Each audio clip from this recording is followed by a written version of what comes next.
Good morning, everyone.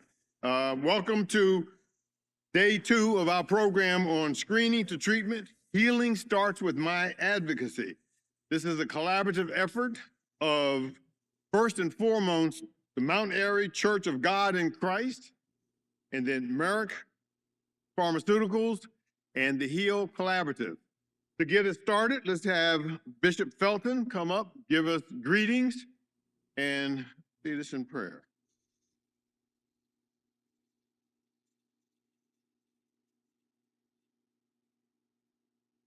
You know, Bishop Felton, I kind of expected we'd be hearing trumpet heralding and all this sort of thing, sir, with you coming up, but I guess the trumpets must be off today.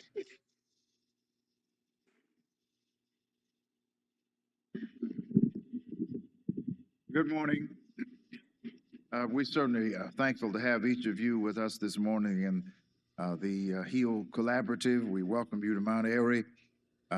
They say that a leader without followers is someone taking a long walk, and I want you to know I do have somebody following me. And so I'm going to ask our youth servant leader who works diligently with our young people. We got a young brother, he's getting ready to take to the Franklin Institute right now. Stand up, Brother Malcolm. That's Brother Malcolm Goggin. And he leads our basketball, and I thought he was going to drive me home yesterday because I was sleepy.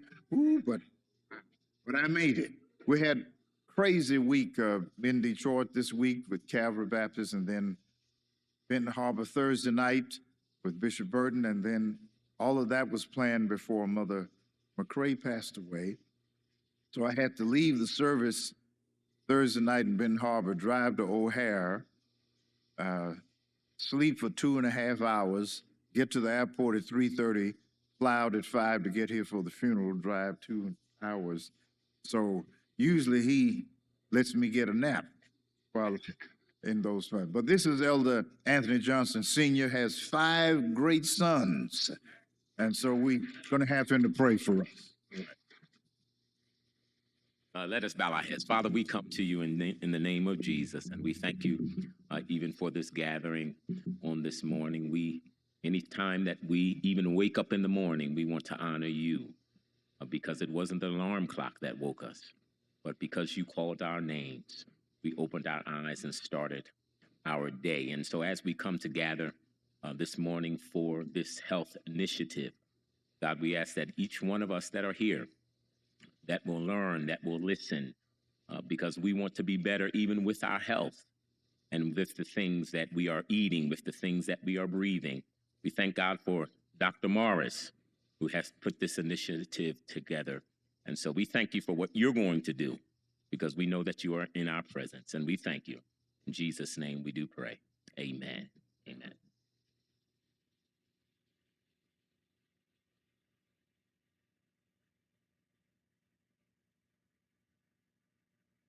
You know, programs like this don't just happen. It requires a great collaboration between groups, as I mentioned before. And I mentioned that this is an effort with Merck Pharmaceutical, and we have a representative, particularly Patricia Bustin. If you just raise your hand for us, just raise it up there. She is the Senior Specialist, Medical Affairs, Patient Innovation and Engagement, Patient Advocacy at Merck. And, you know, it is partners like this that make these things happen. So thank you very much for your continued support. I'd like to bring up Ms. Shanika Bond, so she can give greetings from HEAL. She is the Regional Director, Community Outreach and Advocacy Engagement.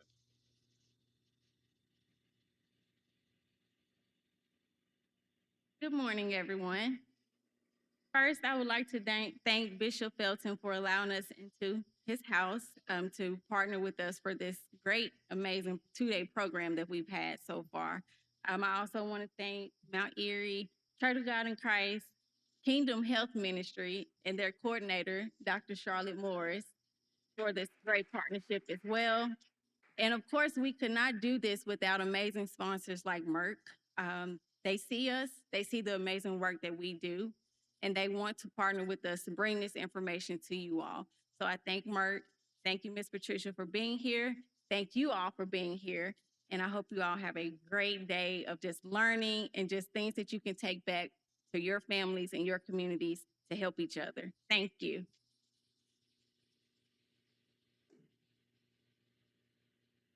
You know, some people got style and know how to enter a room at the right time, the right way. And that, you know, couldn't say any more about Representative Morgan Cephas. You all felt that presence when she came in here. I know you felt it. Anyway, but Representative Cephas is a native of West Philadelphia, and she's a graduate of the University of Virginia with a degree in political science. She has represented, as you all know, the 192nd House District here in Philadelphia and in the House of Representatives here since 2016. And she currently chairs the Philadelphia House delegation. At a recent town hall meeting, commenting on the current political turmoil, Representative Cephas said that it's more important than ever to meet people where they are and speak directly with the community about how changes in government and local services might affect them. In the General Assembly, she has worked to expand access to health care and to improve health outcomes. With that, I'd like to have Representative Cephas come up and say a few words for us. Nice to meet you. You can come. Good morning. Come on, we are in the house of God. We are on this beautiful Saturday. I need to just hear a little bit more vigor, particularly given the topic that we are talking about, given that it has touched so many families. So can I say again, good morning? Fantastic. So as he said, I am State Representative Morgan Cephas, proudly representing the 192nd Legislative District in West Philadelphia. I also have the distinct pleasure of chairing the House of Representatives when it comes to the Philadelphia delegation. I sometimes like to say it's about herding cats, but it is an amazing group of leaders that are up in Harrisburg, really trying to make a difference here in the city of Philadelphia. And why I feel like that is important is because a significant number of the challenges that we see in our city, whether it be our poverty rate, healthcare, access to education, or when it comes to environmental stewardship, all of these things are issues that we keep top of mind and to ensure that we are moving the needle in the right direction, particularly in this moment where we are seeing the hostile nature of Washington, D.C. And I know this isn't political, but every day of our lives is political, particularly with the decisions that are being made down there. And one of the things I can absolutely say is in the House of Representatives, we have the distinct pleasure of having Joanna McClinton, our speaker, with the gavel. And why that is important is because we have the opportunity to set the agenda. And this is something that we haven't had in close to 10 to 15 years. So why that is significant, again, we are able to set the agenda, particularly as it relates to the issues that we see in the city of Philadelphia that we deem as important. So when it comes to education funding, we have not seen a significant investment in education when it comes to the city of Philadelphia in decades after decades. But because we have that gavel and because we are in leadership, we are able to deliver that for the city of Philadelphia. We've also been able to deliver significant strides in healthcare, particularly as it relates to this issue that we are fighting for today.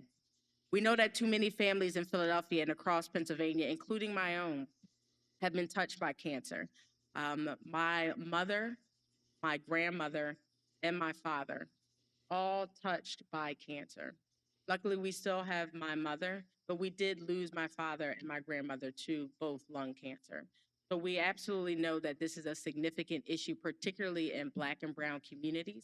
And it's going to take events like this, organizations like Merck, as well as the HEAL Collaborative, to be very intentional about not just doing the research, but ensuring that we are part of studies, but also making sure that we are making the investments in an effort to be intentional to change the tide on this issue.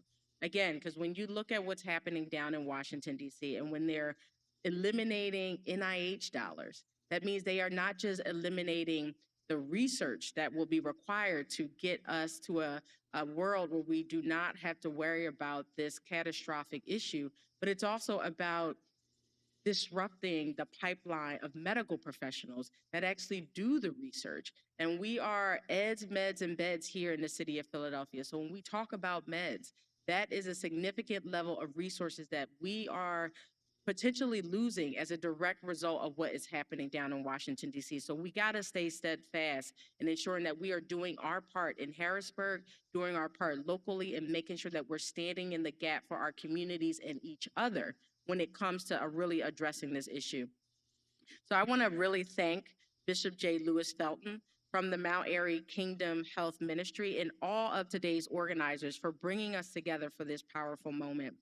That's why efforts on the ground and again, events like this matter so much. They give patients and families a voice by connecting them to resources. They remind our health system to listen to those voices and adapt to the needs of the people they serve. They call on policymakers like myself to use our voices and our seat at the table to close gaps and fight for equity and care. One of the things I can say is that when we talk about cancer, it is not a bipartisan issue. It impacts us in urban communities, rural communities, suburban communities. It has no race, color, gender. It impacts us all, which is why one of the very first bills, believe it or not, we were able to work across the aisle in Harrisburg, and we have the Republican-style Washington, D.C. kind of Republicans. But this was the first bill when it came to breast cancer that we were able to get to the governor's desk as a direct result of these type of conversations impacting every single community. Because we are resource rich here in the city of Philadelphia. But again, we still have gaps in healthcare and gaps in services. And if you can only imagine what is happening with our rural counties across the Commonwealth of Pennsylvania, they have less access than we have, which is why this is an issue that we should be able to collectively move across the finish line. And we've seen that done in Harrisburg. So again, we begin today. I encourage each of you, be an advocate, use your voice for yourself, for your family, and for your community. Use today as a fuel to carry forward what you learn, and never forget to engage with your lawmakers. Let us hear your voices so together we can build solutions. Again, I know I am singing to the choir in this room, and you significantly either care about this issue, have been impacted by this issue with your family or yourself, but you know what they say about the choir? They absolutely get the congregation going when it comes to not just listening to the pastor, but feeding their soul in a moment where we are all in despair given what's happening in this country. And it's going to take rooms like this, conversations like this, partnerships to ensure that we are connecting to as many people as possible, not just in our neighborhoods, but across the city of Philadelphia, and ensuring that our voices are heard in halls of power. So again, we can move the needle on investing in our communities to reverse this trend of cancer, particularly as it relates to Black and brown communities. As I said, I've watched it up close. I've experienced the heartache when we see our loved ones losing their lives to this issue. So that only means that our work is not done. We absolutely have to do more. And you all are standing in that gap for so many people that don't have those resources. So again, thank you for having me. I look forward to the work that we're going to be able to do together. And let's make sure this is not the only time we're having a conversation about reversing this trend of cancer in our communities. Thank you so much.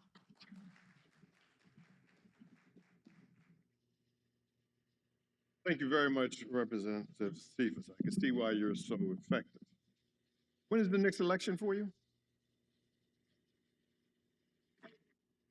Yes, ma'am. That's what I want you to say. I didn't know we can get political, but that's all right. I'm actually just leaving this morning, 8:30 event with Senator Vincent Hughes. Anybody know Senator Vincent Hughes? Fantastic. He had a breakfast this morning where he featured Congresswoman Jasmine Crockett. Does anybody know Congresswoman Jasmine Crockett? Is anybody watching what she is going through down in Texas? Are we seeing that they are looking to draw her out of her district? Luckily, she is saved this year, which is one of the reasons why she talked this morning about why this election is important now more than ever. Has anybody voted yet? Because you have to have the ability to vote every single day now with the mail-in ballots. All right, you all are making me nervous, but y'all just look like y'all are good old-fashioned people that like to actually go to the polls. Not that we don't trust the system, but we've been here before. If you think of the 1960s. But I say that to say this election is critical now more than ever. And I firmly have to, be intentional about saying every single election matters. because there is a particular party that pays attention to the school board, to the Senate. And it's unfortunate that the other party tends to catch up when it's too late. And when I say it's too late, when we look at November 1st and SNAP benefits being lost, Medicaid, Medicare, Social Security, when we talk about LAHEAP now not being able to run until the month of December because of what is happening down in Washington, D.C., that is a direct result of our voting patterns every 6 months. Now, why this election matters, because it's about our courts. And I always say that you will see a judge before you see a president. You almost might see a judge before you see your congressperson, which is why that matters, to ensure that our courts are reflective of this room and are reflective of our city, are reflective of the Commonwealth of Pennsylvania. But it's not just our local courts that are on the ballot, it is our Supreme Courts that are on the ballot. And the Supreme Courts determine the district redistricting maps when it comes to Congress, but also when it comes to our seats. So as much as we love Speaker Joanna McClinton, without the courts, we would not have no speaker who was drawing fair and accessible maps versus the maps that Florida is drawing, versus the maps that Texas is drawing. And this court also saved the issue of education. When we talk about education being underfunded, it took for some reason, the Commonwealth Court 300 pages to determine that some of our school districts are being underfunded. But the one party didn't, go against that judgment because they knew they were going to a Supreme Court that supports equitable access to education. When it comes to our reproductive freedom, there is a court case literally in front of the Supreme Court right now that protects that access. When we talk about voting rights, when we talk about access to the voting ballot, when we talk about fighting back all that is happening down in Washington, D.C., it is our Supreme Court that is fighting that battle. And let's be clear, they're not sending in ICE and the National Guard because of our public safety. I don't know the last time Donald Trump cared about our public safety. And last time we checked, when you looked at the statistics, our criminal activity is actually going down in the city of Philadelphia, and it's actually going down across the country, particularly in the Black and brown communities. But for some reason, he's sending them in here. And what he's trying to do is create an occupied state. And it's not an occupied state for this election, it's an occupied state for the 2026 midterms. So we have to be diligent in every single election cycle, because this is a setup not just for, again, 2026. This is a setup for 2028. So we have to, again, stay diligent, be reminded that every 6 months there is an election on the line, and November matters now more than ever. So need you to make sure you get out to vote, but I feel like, again, I'm singing to that choir again, but we have to make sure we get out to the congregation so that congregation understands what is at stake here in the Commonwealth of Pennsylvania and what is at stake for in this country. So thank you for letting me take the time. I know churches still have to be careful about endorsements of political candidates and where they stand, but I'm just saying. All right, enough of that. I want to remind everyone, in your packets, there's a pre-survey. If you could please fill those out, pre-programmed survey, please fill those out. And at the end of the program, you can fill out the post-survey and post-conference survey also. We use these things in order to determine how we're doing, make sure we're reaching the target mark that you want in terms of what we're hearing. Remember, this is a conversation for all of us about what's happening as far as, in this case, lung cancer. And so it's very important that we're all on the same page when we're talking about this. Also, at the end of today's program, we're going to have a special, when Mr. Saab comes up and talks, we'll find that we have a special edition for this program, and he'll go into more detail for us about that. But to get things off, start off for us, there's one thing when docs like me talk to patients. Sometimes patients, they may listen to what we say, but when a patient says something, they hear what is being said. So part of our programs, we like to start off with what the patient is telling us about. And so in that regard, we put the pressure upon someone who has the strength in order to carry us through and get us started, and that's Ms. Donna Thompson. Ms. Thompson is a 10-year survivor of early non-small cell lung cancer. She is a lung force hero with the American Lung Association, which means that Donna is recognized as a thought leader who shares her story to inspire hope, reduce stigma, and elevate survivor voices. More importantly, though, Ms. Thompson is noted for her empathy, her leadership, and her strategic insight. In her spare time, which I don't understand where she finds it, She finds strength literally and emotionally through fitness training, long walks, and time near the ocean. You can never go wrong if you're getting time by the ocean. For Donna, movement is medicine and advocacy is calling rooted. It is a calling rooted in compassion and resilience. I give you Ms. Donna Thompson, who's going to give us a patient story.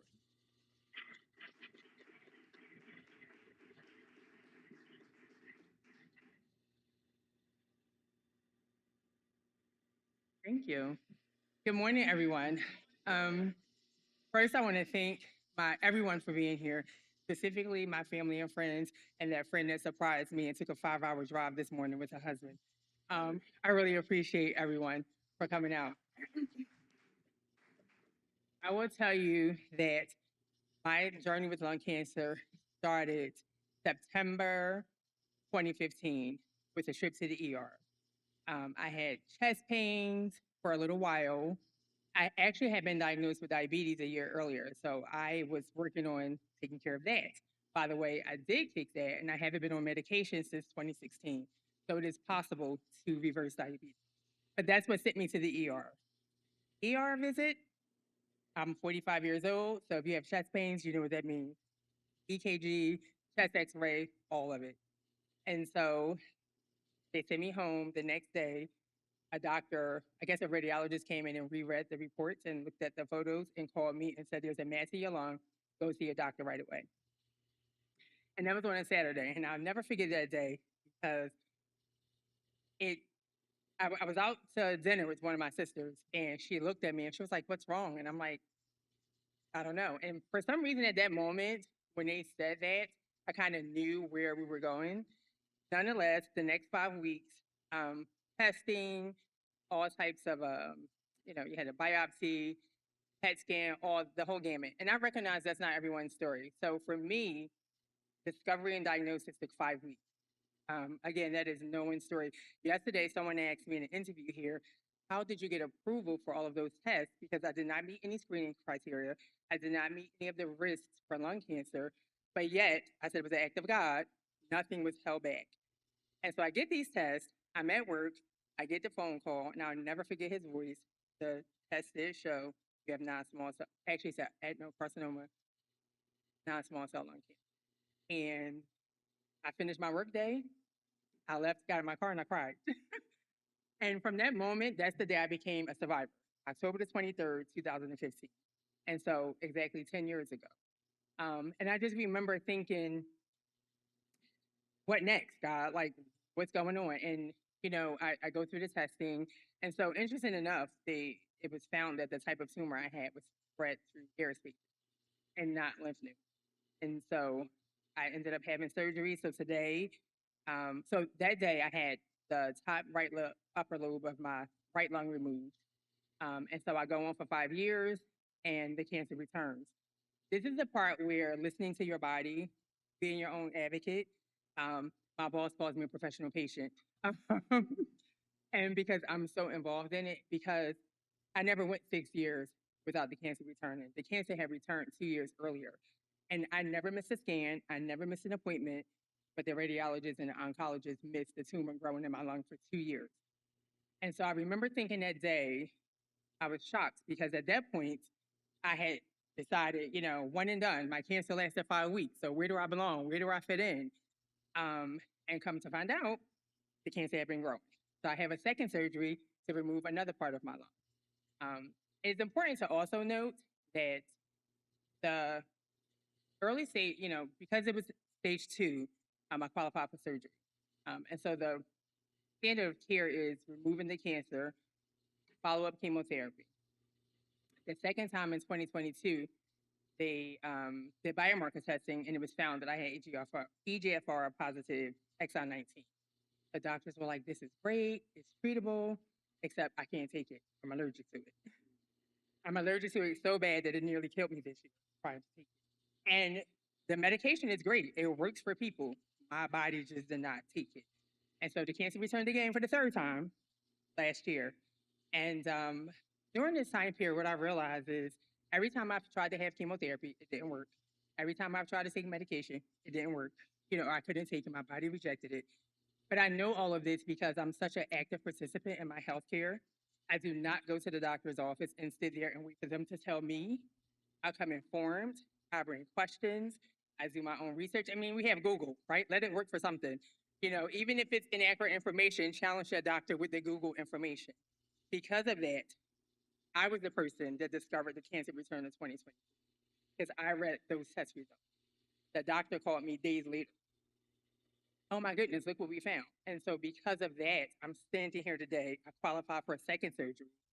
And just to kind of fast forward, when I'm having, you know, when I'm speaking at these events, for me, it's two things. Look at me. I'm living with cancer for 10 years. I'm in the best shape of my life, the best health. Cancer, you know, my friend Jamie said yesterday about like how you take your life back with a cancer diagnosis. It gave me so much more than it ever took from me. And that's because I made a decision that that's how I was going to live. And so sharing my story, it's not for me. It's don't be afraid of the healthcare system.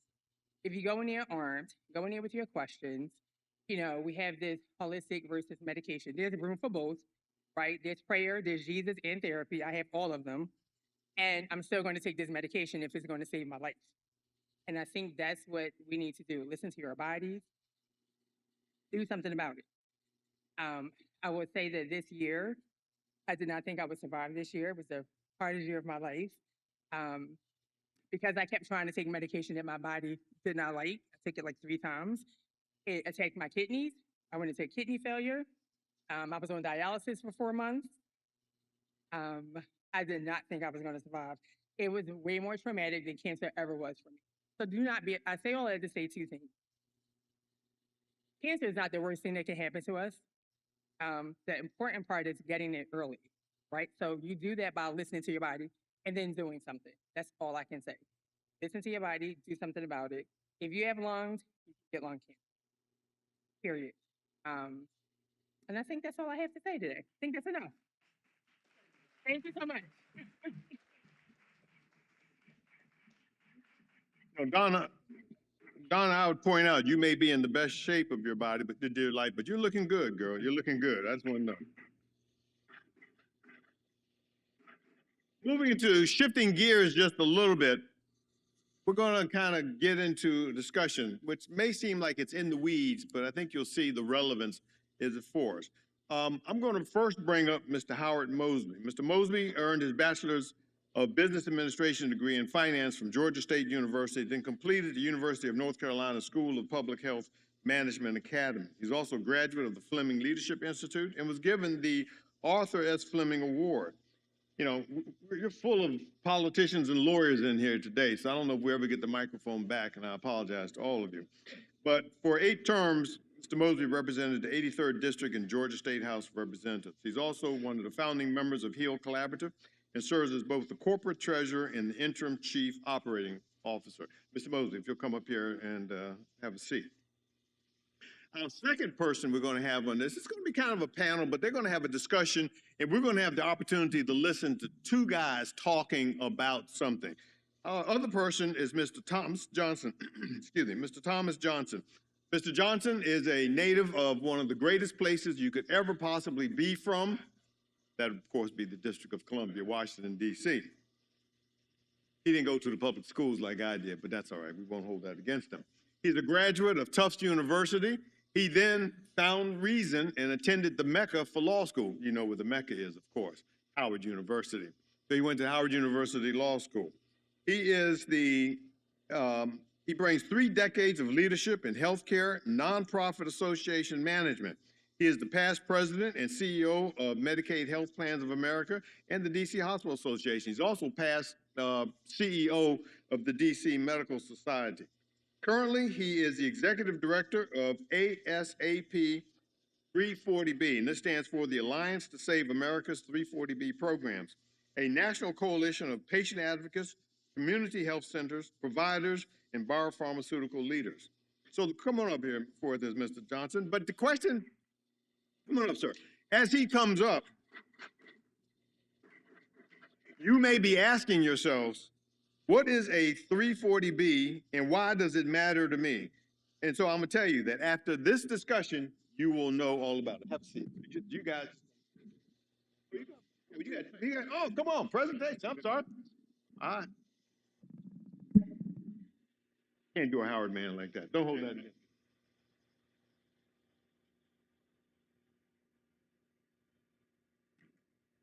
Thank you, and good morning, everybody. I want to thank the HEAL Collaborative for inviting me to this event. I think this is the fourth event this year that I've had a chance to give this type of presentation to events that they've held around the country. And I think I got two more coming up, right? The HEAL Collaborative is a member of our coalition, and they've been very, very active on this issue.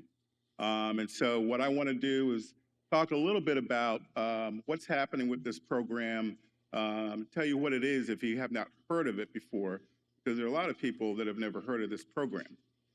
But it's a very, very important program, and unfortunately, as things go, with little oversight, oftentimes comes abuse. And so we're going to get into some details about the program. First off, this is our coalition. We started off with 17 members in April of 2023. We're up to 39 members of our coalition, including the HEAL Collaborative. As you can see, we have a diverse number of groups representing different interests at the national level around the country. And they all recognize both the importance of this program, and they also have strong concerns about what's been happening under this program, the need for comprehensive reform at the federal level. So Congress created this program over 30 years ago to help low-income and other vulnerable patients access more affordable medicines. Community health centers and other safety net providers rely on this program to serve their communities, but some entities participating in the program have taken advantage of the lack of clarity at the expense of the patients that it's meant to serve. And the well-being of communities served by our country's healthcare safety net, they're being threatened by some of these practices that are taking place. So, just to give you an idea of what this program is, and I think generally, even though it seems complicated, it's actually quite simple.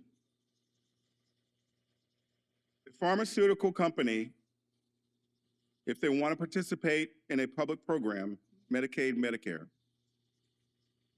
they have to sign an agreement with the government saying that they are going to provide certain types of entities, that includes hospitals, that includes clinics, that includes other types of covered entities.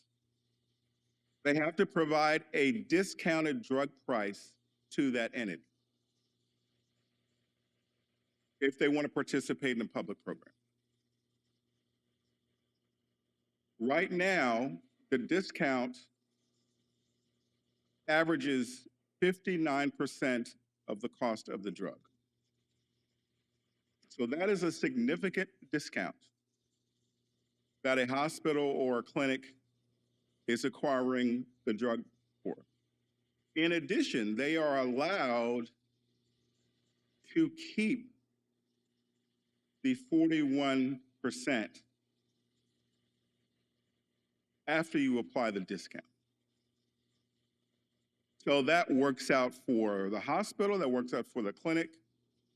It should work out for the patient. But I'm going to get into a little bit of detail of why that might not be taking place.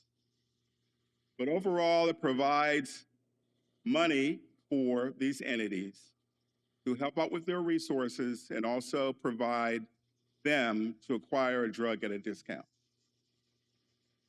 Unfortunately, this is what's happening now. Unfortunately, hospitals are acquiring that drug at a discount, and they are working with PBMs to resell that drug at 5 to 10 times the cost of what they acquired. Okay?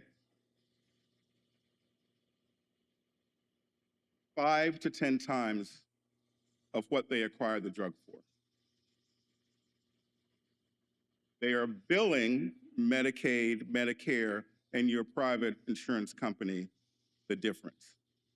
And in some cases, they are sending you a copay also to collect more money from a drug that they acquired at a discount. That's the abuse that is taking place right now with this program. And that's why our coalition primarily has come together, because this is supposed to be a program that's supposed to help the underserved. So we talk about how the program is not working as intended. And these are just some things that are taking place under the program. I'm going to talk about hospitals a lot because hospitals actually are acquiring these drugs.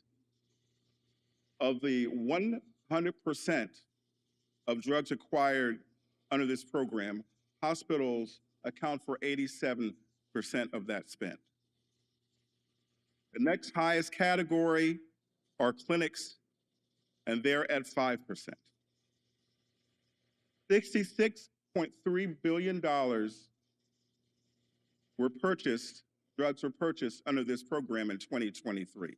This is the second largest prescription drug program in the country, only exceeded by Medicare Part D. And at this rate, because it's been increasing 20% each year, it will be the largest such program in the country. There's differing standards of accountability with regards to this program, unfortunately. And there's a big reason why. The community health center under this program, because they are a federal grantee, they are required to report how grant funds and 340B savings are used. So they actually show what they acquired the drug for and how they're being used. They reinvest those savings back into patient care, and they have an income-based sliding fee schedule for patient drug copays. Now, let me tell you how hospitals are treated under this program.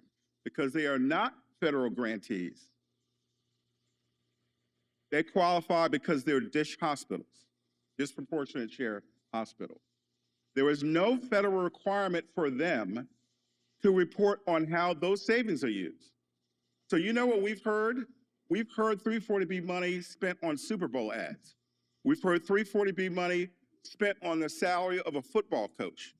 We've heard 340B money spent on capital improvements, which is a very large and vague term, including fountains, new buildings, those types of things. And they do not have to report on any of this.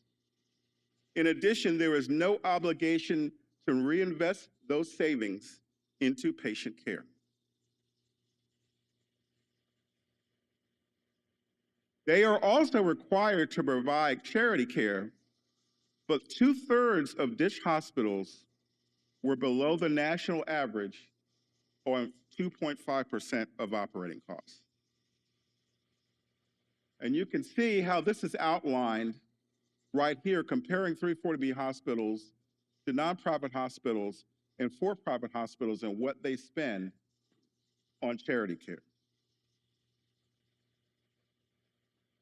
Now, we're talking about cancer this morning. 5 of the 10 drugs, top 10 drugs that are used in this program are cancer-related drugs. You can see what's happening in the area of cancer care.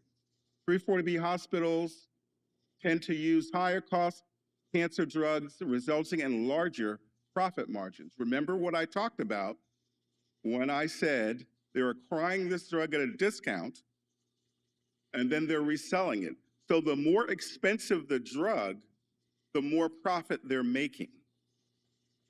And in some cases, revenues were over 10 times higher than at non-340B hospitals. In addition, in North Carolina alone, 340B hospitals charge state employees through a report that the state of North Carolina funded. They charge state employees more than 5 times their cost for cancer drugs, which is an 84.8% markup. Now think about all this when we're talking about healthcare. Think about the fact that they're not required to spend money on healthcare. Think about the fact that this country just passed major cuts in Medicaid, and hospitals are allowed to use this money not on healthcare, but other things they want to use it for. This really calls for accountability with regards to the 340B program. You will see from one of the handout that we have that in one case, there was a woman, Virginia King, a state worker. The drug price was $2,700. The hospital bill to the insurer, that markup I was talking about, was $22,700 for that drug. The insurer paid $10,000, and she was sent a bill for $2,500 for a $2,700 acquisition of that drug. So there has been discussion about what to do about a lot of these things. This is just an outline of some of the activity that's taking place in Washington, and I'm happy to say that on Thursday, even though it was during the fact that government was closed, which is, I don't understand, but the Senate actually had a hearing on this issue. And I'm happy to say that it seemed like both Republicans and Democrats seemed to agree that there needed to be some transparency in this program. That is a huge start towards getting more accountability for what's been happening under this program. Other groups, health equity groups, wrote a letter in December of 2024 to 6 senators that are working on this issue, calling for reform as well. And look at the last sentence over there. Meaningful 340B reform must be comprehensive and thoroughly address all the program shortcomings from transparency and accountability. That's the main message that we're trying to get across. And you can see some of the groups that are listed: blackdoctor.org, NAACP, the National Council for Negro Women, Black Women's Health Imperative, a number of groups that are really focused on healthcare. So these are kind of just our main principles that we're trying to push for with a comprehensive approach. Insurance savings are used to help patients and true safety net providers. You do not even know, number one, if you're a 340B patient, and you definitely do not know if you're getting any savings from being a 340B patient. 2, prevent abuse by middlemen. PBMs in 2023 brought in $2.5 billion from this program, spreading the price of those drugs. And 3, have some transparency so we can verify that the program is actually working. Thank you.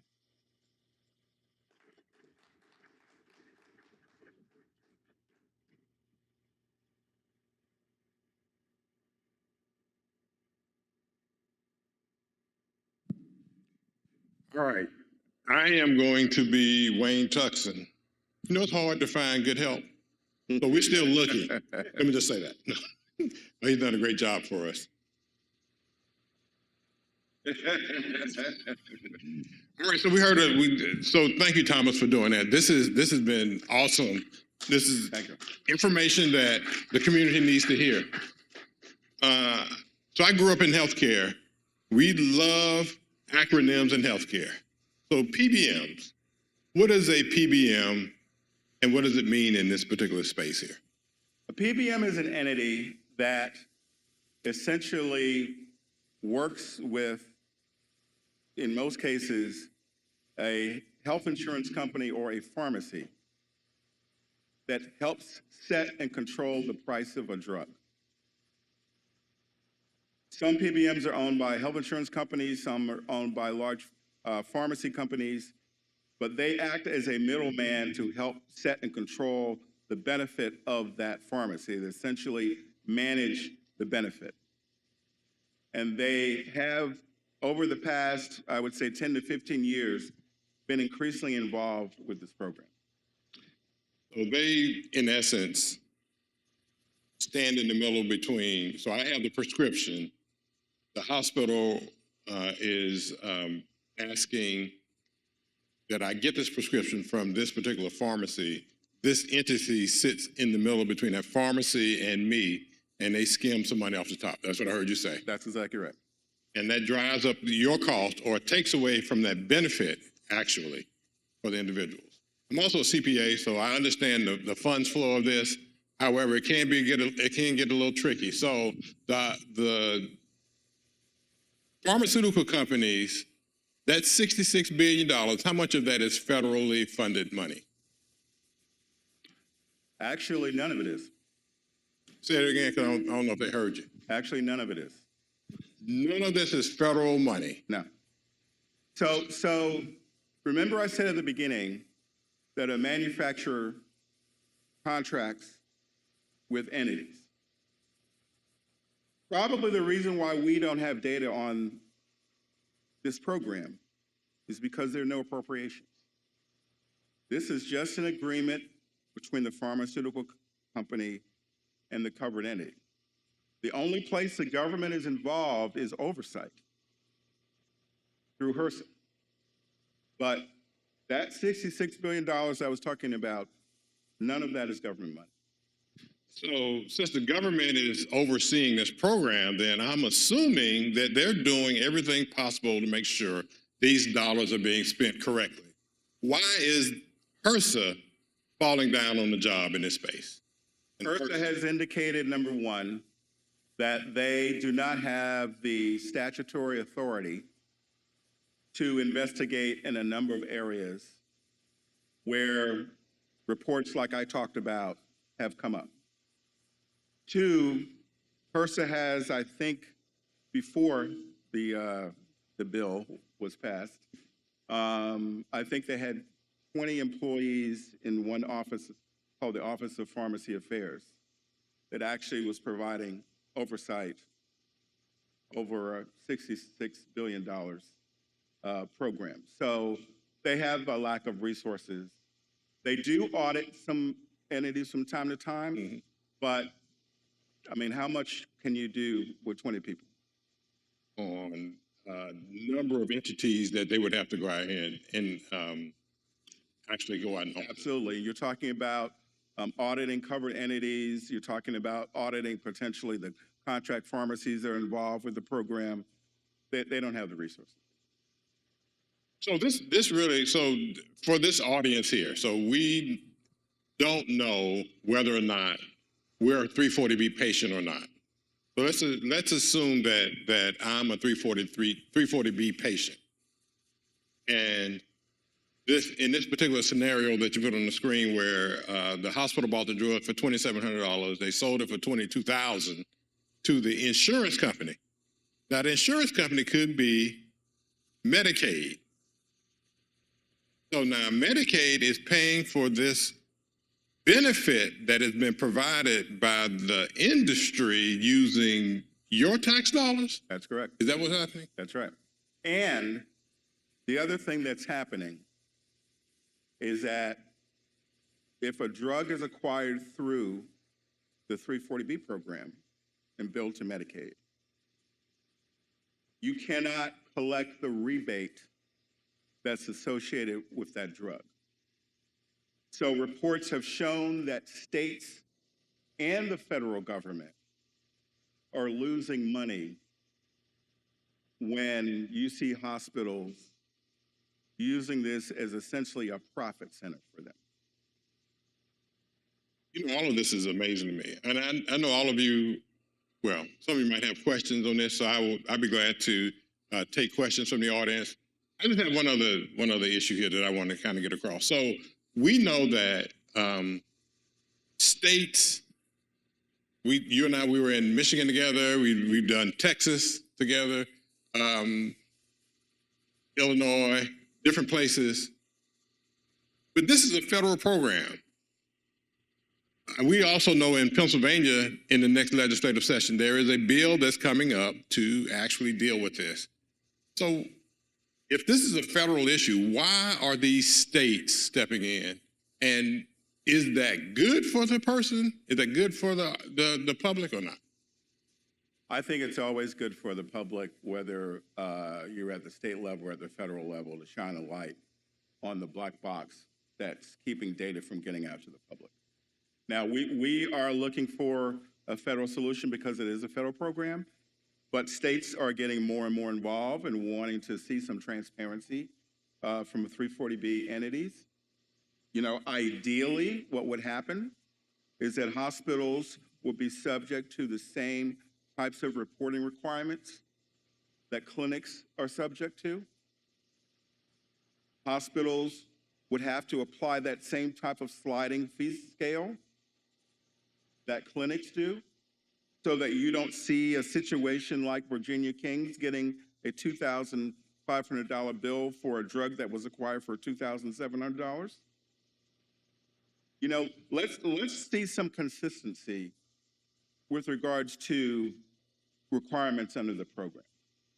And you know, the clinics are one of our major partners, and they are calling for that. They are the ones that really focus on that issue in terms of having a sliding scale, so that you don't see instances like what Virginia King went through. That is awesome. Awesome. Any questions from the audience? Oh,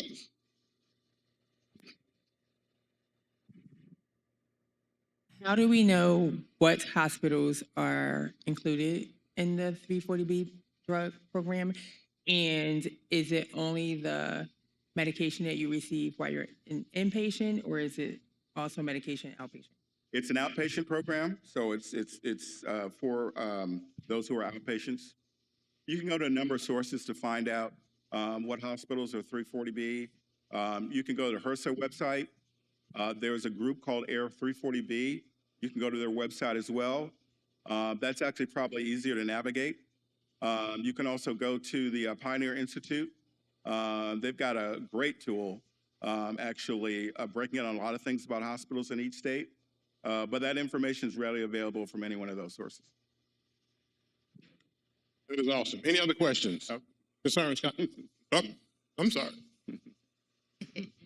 So in cases like Virginia King, where she was treating at a 340B facility or getting treatment in the 340B program, had she known that that was what was going on, could she call somebody or email or reach out to someone to say, hey, I know you're overcharging me for this because it's 340B? Or do we as patients have any recourse if we find out that we're a 340B patient to maybe push back if we are getting high copays on our medication? I'd say a couple things. Number one, any patient, I think, should become more familiar with this program and simply ask the intake person, am I a 340B patient? Is this a 340B facility? Ask that question. Now, the other thing that has to happen, frankly, is that people need to speak to their representatives and call for comprehensive reform. Because I can tell you, Wayne and I were just talking about something years ago that I had to deal with when I was younger. The hospitals around the country, including in Pennsylvania, they do not want any changes. They don't want any transparency. They don't want any clarity in the statute. They don't want any accountability. They want to keep things as is. Okay? So, you know, when the chair of the Senate Health Committee says 340B is starting to become part of earnings calls for hospital systems, we're talking about a program that's supposed to be for the underserved. And there are many other issues I didn't even cover. The New York Times and the Wall Street Journal talked about the fact that some of these hospital systems, this is one other practice they're engaging in. They're closing facilities in underserved areas.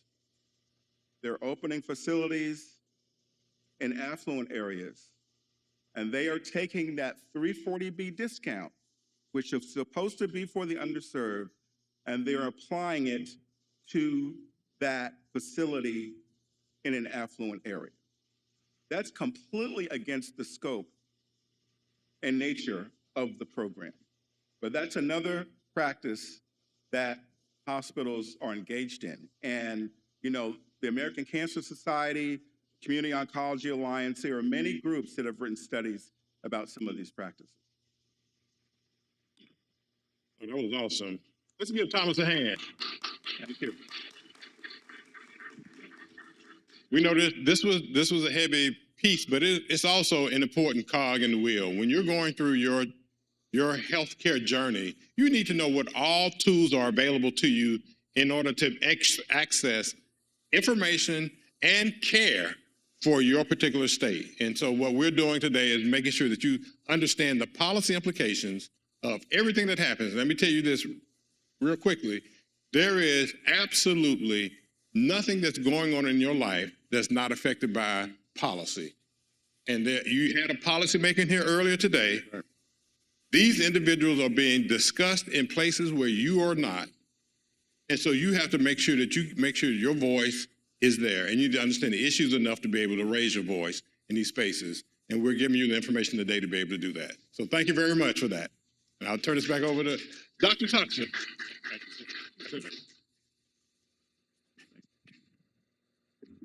I asked a rhetorical question, what is a 340B? We now know. And what does it mean to us? I think we now have that answer also. Thank you very much, Mosey and Mr. Johnson.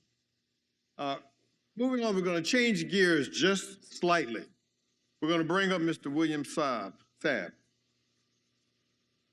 He is has an associate degree in applied sciences and healthcare management from Delaware County Community College.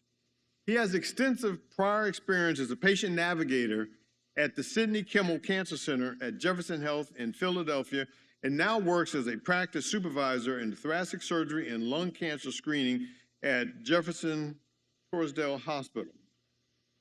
His goal has been to remove barriers, provide comfort, and make each patient and caregiver feel supported and heard.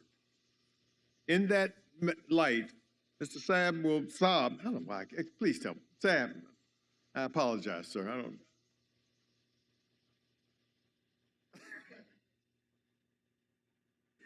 You don't look Swedish. You will enlighten us about lung cancer screening and the role of patient navigator. Please join us.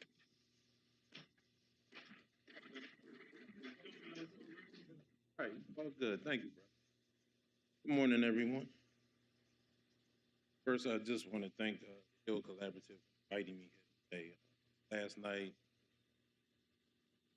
just looking at all you beautiful people, and this is awesome. This is actually an answer to always wanted to be proud and to talk to everybody about, you know, the disparities in healthcare and like how to be an advocate, not for yourself, but who to reach out to healthcare system. Oh, yes, ma'am. How's that? Is that better? Sometimes I'm too loud, so that's why I was trying to back up. But thank you, Dr. Tuxton. Appreciate you. How's that? So, with further ado, let me get started. So, again, my name is William Saab. I am the clinic. I have many roles at Jefferson. Right now, I'm the practice supervisor at a thoracic surgery in Jefferson, Torresdale Hospital in Northeast Philly. I just got that role about 9 months ago. I was promoted. Before that, I was the lung cancer clinic coordinator for Jefferson Center City and also South New Jersey. So anyone that was ever diagnosed with lung cancer, and that went to Center City or went to Methodist Hospital or hospitals in New Jersey, you might have just spoke with me, came through me, or I helped directed you in which way to go. With that program, just what I learned from that program was just phenomenal. There's so many people who don't really understand how healthcare go, not just the system, but what to do in your own health, as far as not just advocacy, but just like navigating everything. what we talk about in health, with healthcare literacy and things of that nature. And that's one reason why I'm up here today, really discuss healthcare literacy. And what does that mean? How well do one know their healthcare? How well do someone know their health policy, their insurance plan? Do they know, do they have preventative screenings are readily available? Do you have a copay? Is it fully covered? Things of that nature. One thing I will say, you pay for your insurance, whether you think you do or not, one way or another. You might not have a deductible. You paying somehow. These people work for you as a consumer. Please call your insurance and get to know your plan. It's imperative that you do, especially in this world, in this climate, the way everything's going on and the constant change in healthcare. Um, the greatest thing you can do is make informed decisions about your life. You know, we talk about everything. We go grocery shopping, what kind of car we want, you know, what kind of paint we going to pick out when we're trying to remodel our house and things of that nature. But we don't talk about, okay, what plan is best for me when I go see my doctor? How many doctors do I have? How much prescriptions do I take a day? You know, things like that. We just do it. That's what we talked about last night. Just like we don't really question those things, and we need to just do a better job at that. Just taking our life in our own hands. Just be more responsible because it's your life. You know, just this is the only one you get here on this earth, and you're the only one that's going to take care of it. No one else is going to do it for you. So also with that, getting into the segueing into like the patient navigator part of it. You mind if I walk around? Because I have ADHD, so I got to move. so, so, along with just navigating your healthcare, most folks don't, and Dr. Tuxson and I talked about this earlier, a lot of folks don't know where to go, who to contact, what to do, right? The best thing you can do is just find a point person. If you have a doctor, you see him, you have questions, ask the doctor. The doctor may not know all the answers because they're the doctor. They focus on your health. Talk to the front desk staff. Ask them the question. Like, hey, who can I talk to about this issue outside of my health care? You know, I have these what we call wraparound services in the hospital. It might be a need for transportation that you think, okay, that's silly. I need to be responsible getting back and forth. I don't know how to do that, but I'm not going to say nothing. Say something. Say something to these people because somebody might know something. They might know, hey, the front desk staff say, I don't deal with that. Well, we have social workers. They might know. So and they'll put you in contact with the social worker. That's one thing that I had to do as a navigator. I was a connector. So I connected all the pieces for a patient. Like, again, wraparound services. You had everything you need coming to Jefferson. Not promoting Jefferson, but just as a navigator, that's what I did. I make sure you could get to all your treatments every day, never miss a beat. Even if you were sick and you called me, well, I don't feel good, I can't make it, let the doctor know. Well, what's going on? Well, you know, I'm tired. I'll give a word of encouragement, pray for folks, you know, get them in here. Hey, switch the time around. You may have a morning appointment. Because of your cycle, with your chemo cycle, you might be sick that morning after you get chemo and you can't get the radiation because you're sick that morning. Well, can we switch your appointment to the afternoon? I talked to the team about it, sure thing. They said we was trying to get out of here. We had a meeting this morning anyway. We was going to push everybody late. That worked out. But because they said something, we was able to make that transition. So always speak up. It's okay to speak up.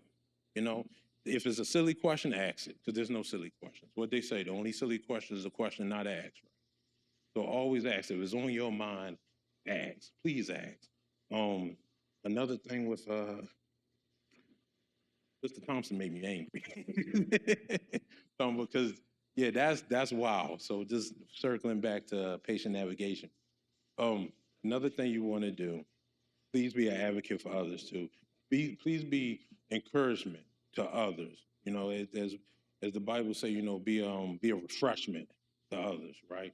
So what you want to do is somebody going through it or they sick, they cough, they not getting checked out, say something. Nag them and please nag them. Don't think you're being a nag because sometimes that nag is a push. And I say all these things because I had a patient a couple years ago that was scared to get surgery. He had a lung nodule. He just needed surgery. It was small. They were going to take it out, boom. Outpatient. You know, a couple hours in recovery, boom, he's out the door. But he was so scared to get surgery, he never got it. But he never told us. And I had to just keep calling and nagging. I said, you know, one day, dude, what's going on? You know, he was like, well, I really don't want to get the surgery, da-da-da. And he kept avoiding. My mom called me, I'll call you back.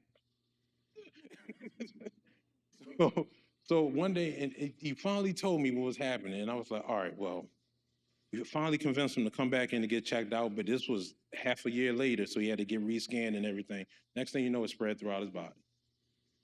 And it was so sad, because when it started off as just, we can take it out, you can go back home, to just that fear.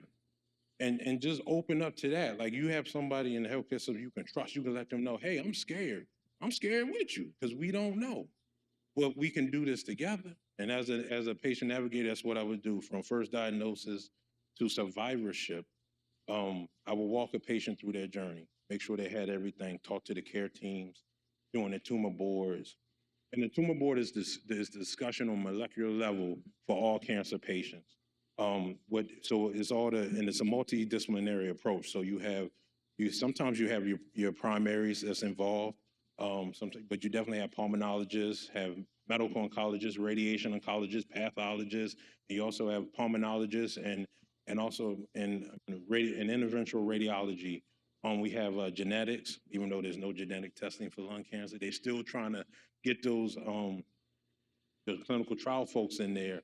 So genetics are involved. They want to know, because they're like, as soon as you find out, we want to try to see if there's any genetic links to what's going on in your body. So we have all these teams, and we all talk about everybody and how they're going to treat and come up with a care plan. But after every case, team looks at me and say, well, what else do you know about the patient? Like, what else can you give me that I can reach to them, like, on a personal level, to get me to understand how I'm going to present our care plan to them? You know, what questions they may have because of the information that you gave me, so I can prepare to answer that and give them all the information they need to make an informed decision about what they want to do. It's I can't stress enough just like how important it is to speak up. We talk about being a advocate, right? And what does that really mean when you don't know? You know, just like the example you gave, is just like, until you tell somebody, go, here go some seeds, go plant some corn and grow it. But if you don't know the process, what does that look like? So being an advocate, I think about that all the time. What does that mean? If I say, hey, go be your own advocate, speak up. You might say, speak up to who? You know, right? What should I say to whom? You know, how should I say? Well, if I say it in a way that's going to offend, I'm from 30 from Jefferson. So I'm from the hood. So it's just, you want to get that, right? What if I offend them? I don't want to offend my doctor. Then you're going to look, you're not going to treat me right. And a lot of these doctors, they're not from the area. You know, they graduate, they get jobs, you know, they here working, they care about you because they doctors. Everybody in healthcare do care. It's just, so, but you can't think about that. To say how it's on your mind, you know? And sometimes with my medical oncologist, what they used to do, when we have folks and it was kind of difficult to talk to, they'll bring me in the room. It was like a translator. Seriously, it really was. Like, well, what they said, like, no, they're not angry. They just talk like that. They're very aggressive in their speech. They had, you know, they have a background. But they don't mean no harm. They're nervous. They're scared. They have fear. You telling them things, you're not telling them any good news. They scared to death. Hear the C word, or I'm going to die. And it's like, no, you might not die. You know, we got something for you. Maybe some clinical trials. We talked last night. Clinical trials, folks were like, oh, I'm not going to be the guinea pig. And I had to tell them, we already did that part. Like, I had to really say it like that. Like, what you mean? I had to really, especially our people, I had to tell them, we already did that part. This got to prove what it is. It's just like we need more people on it to see how this really reacts, because we got something for you. It's targeted towards you. That's the goal. We're not just going to give you anything because you came in with the mindset thinking that, or they just going to give me anything. They don't care. They're going to brush me off. No, we got something for you. You know? And oftentimes I come in the room, they're like, oh, well, you the token. They sent you in the room. But at the end of the day, it was all good, because what it was like I broke that barrier, gave them a sense of trust. And that's what it's about. All your care teams, that's what you have to get. You have to gain a sense of trust with these folks. Again, these folks care about you. They really do have your best interest. And if you have a provider that don't, switch providers. It's okay. Don't be fearful of that, because you pay for this. You are the consumer. If somebody's giving you information that you don't really think is right, get a second opinion. You know, and get a third opinion. Actually, I worked with Jefferson and Temple and Rutgers and Cooper and Fox Chase. We have symposiums every quarter, all together. No one's fighting over patients. I promise you, we don't fight over patients. This is a very heavily saturated healthcare system in this region. We fight over real estate, but we don't fight over patients. And we discuss cases with one another. They all went to school together. They friends. They go to each other's houses. If you switch doctors, if you switch healthcare systems, no one's angry. I promise you. There's enough patients to go around. There's enough cancer to go around. See what Mr. Thompson talked about. There's money. They making money. You good. So don't worry about that either. So just take care of yourself. Ask the questions you need to have. Find the people you need to talk to, and just mention everything. And matter of fact, for folks, we might be preaching to the choir because the folks that's here. Take this home.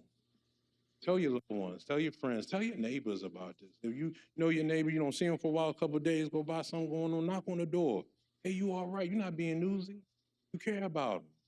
You know, they might open up to you. Well, I had this going on. I thought I'd take some NyQuil and rub it off. That's not even the issue. Get them to the hospital. You know what I'm saying? So guys, thank you very much. There's one other thing. Do I got time? All right, there's one other thing I do want to just circle back to as far as lung cancer screening.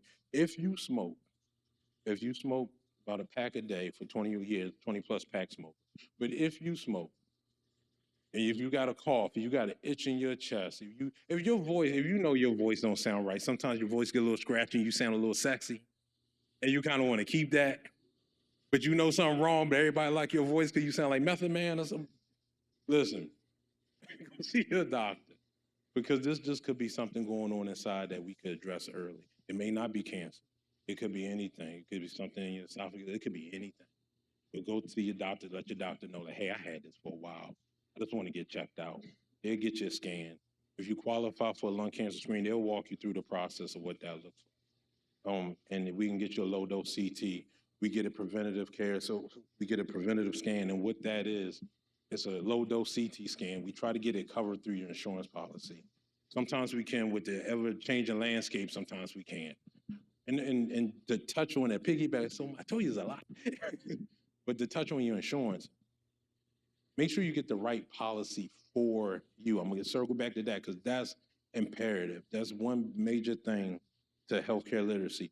Know your insurance plan, please, because I deal with patients every day that call me, well, I got a $400 bill for a lung cancer screen that should be fully covered. And I ask them like, hey, what does your plan say about preventative screenings? I don't know. You guys should know. You the hospital. Like we the end user. Just like we're going off of what the insurances provide for us for a negotiated price. That's all we do, right? We charge an insurance company. Your policy is between you and your insurance company. We don't know. They're not even allowed to talk to us about it because it's a HIPAA violation. So it's like I can say, hey, I'm calling the Jefferson Hospital. Can we go over this patient policy? They'll say no. You say that over the phone. I don't know you, man. Right? They can get sued for that. So you have to call your insurance company, talk to them directly. And oftentimes they'll call the facility back. I get a lot of phone calls with somebody on the phone, sound like they shaking their neck. Well, I got my member on the phone. You told him to call to go over their plan. Yes, they're full. And I said, this is a recorded line. That's all I need to hear you say, right? And we good, you know. Then I know how to address my billing specialist and go through it and make sure all the codes are right so we can take that off there. So, but again, you have to know your insurance policy because I do. Again, I get a lot of patients that say, I don't want to call them. I got to be on the phone forever. They take too long to pick up. You're right. That's why I don't want to call. I'm working. But you're going to get a lot further than I am. So yeah, that's really it. Yeah. I got more to say, but I'll probably get off tangent because there's a lot to patient navigation. As far as just for the beginning primary care, see your doctor as often as you can. Do your annual follow-ups. If they say get a scan, get blood tests, come back in 3 months, stick to that. Don't brush it off because things could change. Matter of fact, if you're a survivor and you had a surgery and the doctor, we have these things where things fall in category. A procedure will go a certain way, everything is textbook, all the boxes are checked. You know, we come back 2 week post-op, you look good, you see the x-ray, they might remove a tube, you can breathe, you're fine. Okay, come back in 6 months, right? In the meantime, that 6 months, something don't feel right, let somebody know. Because you might need another scan, something else might have happened, all right? Listen to your body. Please listen to your body. Don't ignore it. Tell your friends and family, neighbors and loved ones, listen to your body, all right? Like Jamie did, right? Listen to, and this is a theme. That's why we all up here talking. It's not really beating a dead horse, but it's trying to keep a stallion alive. All right? Listen to your body. Thank you.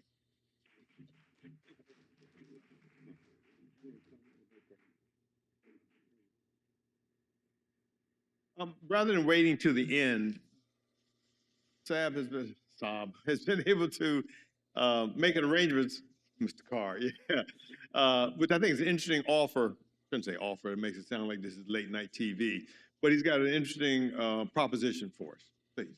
I want to get free. Oh, and folks, for all those who have a packet today, again, if you are a smoker, please fill out a lung cancer screening form that's in the packet, all right? What I talked to my team, and my team is Jefferson Enterprise, so it's Abington, and Einstein, Center City, South Philly, Northeast, Jersey. What I came here to do today is just anyone that qualifies for a scan, fill that form out, and also like put at the top right corner like what section of the city that you live in, because there's a Jefferson facility near you, and there's lung cancer screening programs in each facility. And so what we're going to do is like we're going to reach out to. I'm going to get your form to the right team, and they're going to reach out to you to set up a lung cancer screening. And that's an appointment with our nurse practitioners. They'll go over shared decision-making options with you. They'll talk about, tobacco cessation and things like that, but they also put in order for the low-dose CAT scan. And with that CAT scan, they will also follow up. So when the results come in, those nurses will call you. So you don't have to make a follow-up appointment or wait till the doctor to see it, things like that. They'll get the notification that the results in, they'll talk to the radiologist about it, and they'll call you directly with results and plan decision-making with that and next steps. Thank you, folks. Thank you very much, Mr. Saab. Yesterday, some people had some problem with filling out the form, so at the end of the program, DM, so we can get the forms filled out appropriately. And again, I want to remind you that all of our speakers will be available for question and answer after they've finished all of their presentations. Our next speaker is Ms. Bridget Marley. Ms. Marley earned her bachelor's degree in public health from East Stroudsburg University and her master's degree in public health from Westchester University of Pennsylvania. She is currently the Tobacco Treatment and Wellness Coordinator for Philadelphia Department of Public Health. Ms. Marley is passionate about creating healthier, more equitable futures for the residents of Philadelphia. Today, she'll be speaking to us about smoking cessation, providing support and resources to assist patients quitting smoking. Ms. Marley. It always sounds so official when we do that, and I promise I'm not that formal. Good morning, everyone. My name is Bridget. I use she, her pronouns. I have my notes on the slides in front of me, so forgive me if I'm looking down today. Again, I am the Tobacco Treatment and Wellness Coordinator with Philadelphia's Department of Public Health. In the back, I have my colleague, Renelle Nemschik, and she also provides tobacco use disorder treatment services with me and our boss at the city health centers. So we see patients every day. We talk to them every day about quitting smoking. So I want to make sure that we're getting on level footing about tobacco and tobacco use within the city before we get into treatment resources and treatment options for everyone. Does that sound okay with us today? All right, let's do it. So we work in the chronic disease and injury prevention team. Our primary focus is to make healthy choices where each people live, work, learn, worship, shop, and live.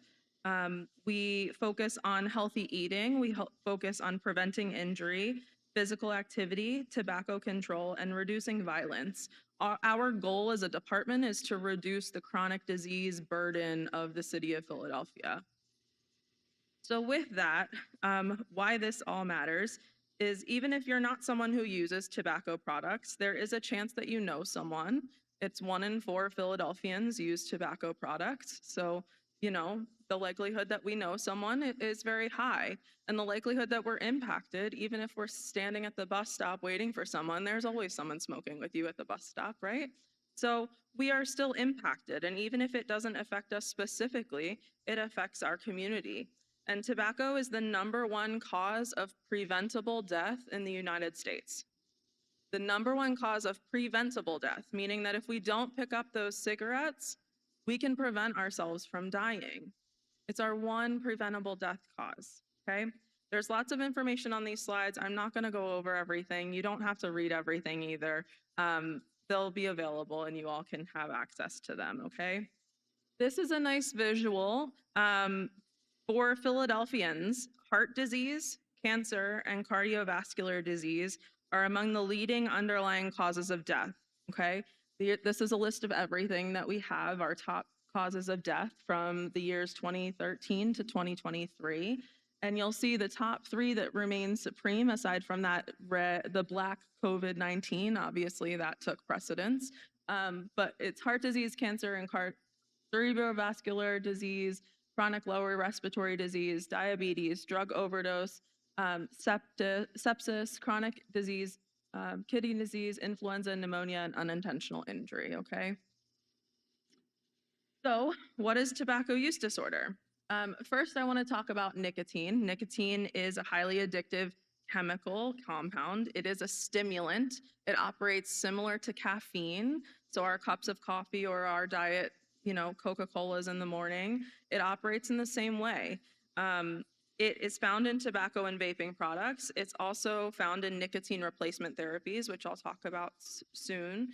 And nicotine is absorbed very quickly in our bloodstream. Does anyone have any idea or a guess of how quickly from our inhale that the nicotine reaches our bloodstream?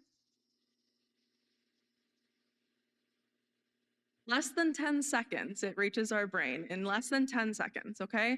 So when people say that they're really craving that cigarette and the second that they light it, they're feeling better and they're a little less crabby, it's because it takes less than 10 seconds for it to reach our brain, okay?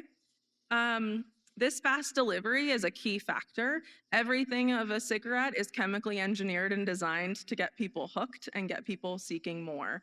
The rate that absorption goes to our brain, it is designed chemically by really smart people. And if those really smart people put their, powers into some other things, we could do a whole lot better with the world, right? So nicotine is used obviously by inhaling smoke from cigars, cigarettes, tobacco pipes, even water pipes like hookah pipes.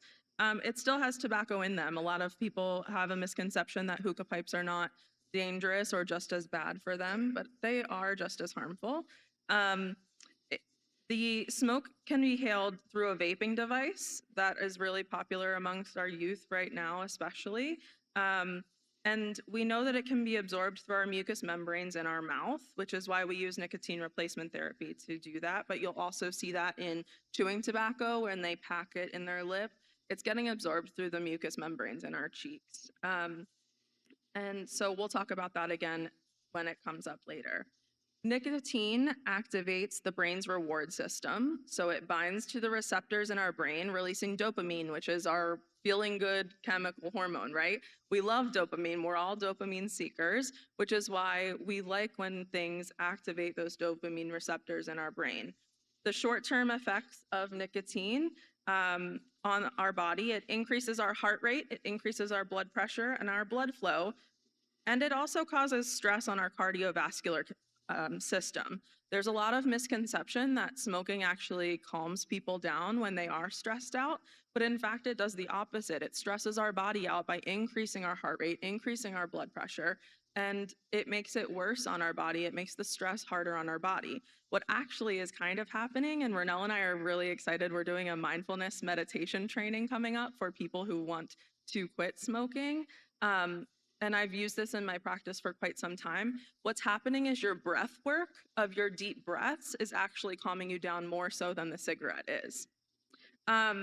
So it's important to note that some of the draws to nicotine is that it increases alertness, it increases concentration, it improves that concentration and our focus. And that temporary feeling of well-being is that dopamine release in our body. It's not necessarily from the cigarette, okay?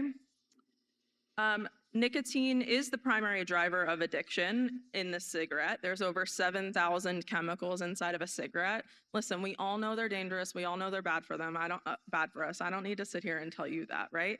There's 7,000 chemicals that the second that cigarette is lit, that we are inhaling if we are a user, if someone is using around us, or if we're going into a home or a car where there is smoking happening, we're still getting those effects, even if we are not the ones consuming that cigarette, okay?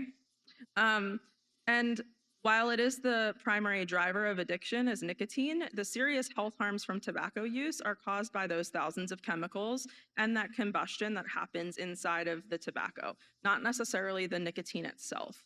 Some long-term effects are cardiovascular disease, cancer, addiction, withdrawal, lung cancer, right? And other health problems. There's a vastness of effects of nicotine use long-term on our body. There's really long-term serious effects.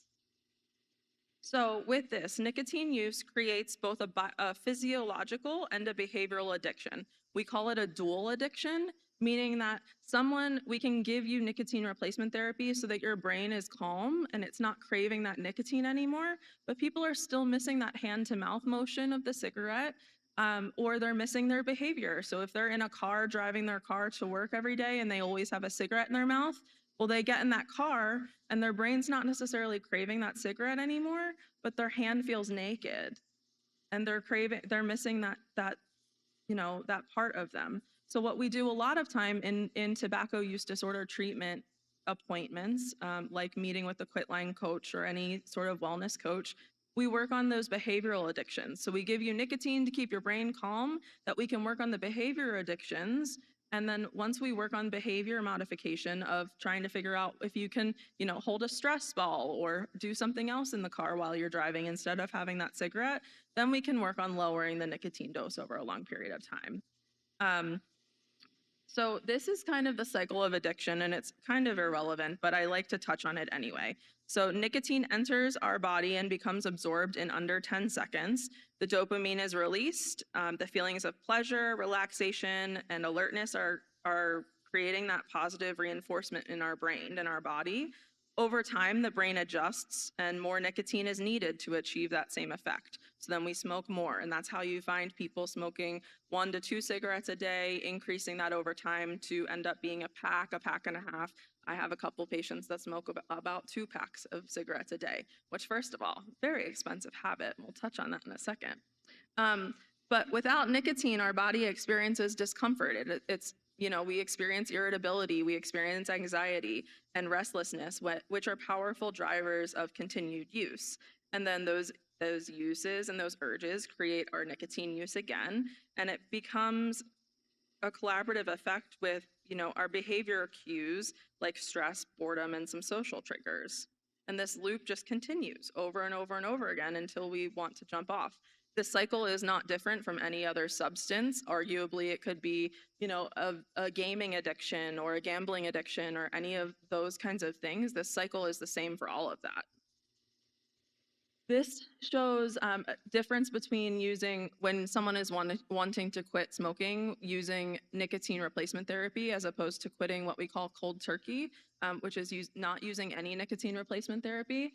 And what this is showing is that with nicotine use disorder, those red spikes are less stress in our body over long periods of time, as opposed to trying to quit without nicotine replacement therapy. You see a lot more higher stress peaks. And quitting is important. It matters because it is the leading cause of preventable death and disability in the United States. And quitting at any age provides immediate and long-term health benefits. So with quitting, within 20 minutes, if we don't smoke for 20 minutes, our heart rate and our blood pressure begin to drop. Within 12 hours, the carbon monoxide levels in our bodies start to normalize back to normal. Within weeks to months, our circulation improves, our lung function improves. I have patients that tell me after a couple of weeks, I'm not coughing anymore, Bridget. And I said, yeah, I wonder why, right? We're not smoking anymore. So And within a year, our risk of heart disease drops by half. And after 10 years, our risk of lung cancer drops by about 50, up to 50%. So if we are able, the earlier we are able to quit smoking, the better chance we have of preventing these long-term health consequences. Some mental and emotional benefits. It improves our mood. It reduces anxiety after that withdrawal phase, which is why we like to use nicotine replacement therapy, because then there is really no withdrawal symptoms that patients are experiencing. It increases self-control and self-confidence in ourselves, better sleep and more energy, fewer mood swings and less spikes caused by that fluctuation of nicotine in our brain. And then it improves recovery from other substance use disorders. So a lot of times in recovery centers across America, you'll find patients have better success rates if they quit all substances at one time, as opposed to trying to keep hold of the cigarette while they're quitting some other substances. Some financial benefits, okay? There's a large financial benefit into quitting. The average cost of cigarettes in Philadelphia right now is about $14, which, you know, New York City is about $18 for one pack. So that's 20 cigarettes, okay? That would save about $420 per month if you're buying a pack, and over $5,000 per year. Now, what we find is a lot of patients use loosies, which are loose cigarettes, which are illegal, but you know, I'm not ratting anyone out. They are not legal to use, and those loosies can cost anywhere from $2 to $5 for just one cigarette, okay? And over time, if we do that math, that's about $700 a year that they'd be saving on not using those cigarettes. And this money can be put toward anything. A lot of times when we're working with patients who are quitting, we ask them to store that money away. And when they hit a big milestone, they treat themselves, whether that's like a good meal out or, you know, going on a trip somewhere after their 1 year or whatever they'd like to do. But it's really important. It's a huge cost benefit. I'll leave that up for a second. I see someone taking a picture, okay? And then with family and community benefits, there is a large family and community benefit if someone quits. It does protect people from experiencing secondhand or thirdhand smoke. So I mentioned that earlier. Firsthand smoke is what the smoker is breathing in. Secondhand smoke is what we breathe in around someone who is smoking. Thirdhand smoke is what's left over. If you've ever had to clean someone who's passed away that smokes inside of their home and you've had to wipe the walls off, you're getting the tar, you're getting all of that, the smell in the couch, and it's in the couch cushions, it's on your clothes, it's in your hair. That's called third-hand smoke, and all of that is harmful, all of that is cancer-causing, all of that is dangerous for us, okay? And if we are able to quit, it reduces the environmental impact, obviously. Cigarette butts are the most littered thing in the world, so if we care about being eco-friendly and environmentally savvy, cigarette butts are the thing that we need to put a kibosh to, okay? Our bigger picture here is that tobacco use is the leading driver of chronic illness, especially in under-resourced communities like the city of Philadelphia. Big tobacco is known to target vulnerable populations like our youth, like people of color, like low-income socioeconomic status individuals, our queer people, indigenous communities, people with mental health or substance use disorders, and our incarcerated or institutionalized populations, okay? Philadelphia, I think it's changed in recent weeks, but we have been notably the largest, poorest big city in America, and we are the hot spot for tobacco companies to target. If next time you go into a corner store and if they sell tobacco products, look at where those advertisements are. They're not up high where adults can see them. They're down low where kids can see them. They're bright colors because it attracts eyes of kids. That's why, you know, we used to have those little candy cigarettes and those candy cigars that would puff smoke, and we thought they were so cool. And while it's not necessarily harmful for children to have that at a young age, it primes their brain to thinking that's okay when they get a little bit older to make that decision for themselves. Smoking-related diseases cost the US about $300 billion annually in direct medical costs and lost productivity. So it's important to remember that every person who tries to quit, even if it takes multiple attempts, it plays a very large part in creating a world where fewer people start smoking and more people live longer and healthier lives. So we have some barriers to quit, like trauma, grief, stress, all of that, misinformation, stigma, and a lack of culturally responsive care. Nicotine replacement therapy is a good resource. It's a good option. There's a lot of misconceptions that I'm hoping to kind of nip in the bud today. Nicotine replacement therapy is safe, it is effective, and it is a way to ease nicotine cravings and withdrawal from someone who was wanting to stop smoking. Nicotine replacement therapy uses controlled amounts of nicotine without all the other harmful chemicals that are inside of that cigarette to give your brain that nicotine, to keep our brain calm and to get ourselves less addicted to those cigarettes, okay? You'll see them in 3 different forms most commonly. We do have a resource table that we have free nicotine replacement therapy quit kits. They're little samples to try. I find a lot of patients vehemently hate the lozenge, or they love the lozenge, or they hate the gum or love the gum. So this gives you a sampling to try if you know someone in your life who is smoking. It gives them a sampling so that when they go to the doctor, they know which they like better. So we don't have to waste time in trying to find one that works better for us, okay?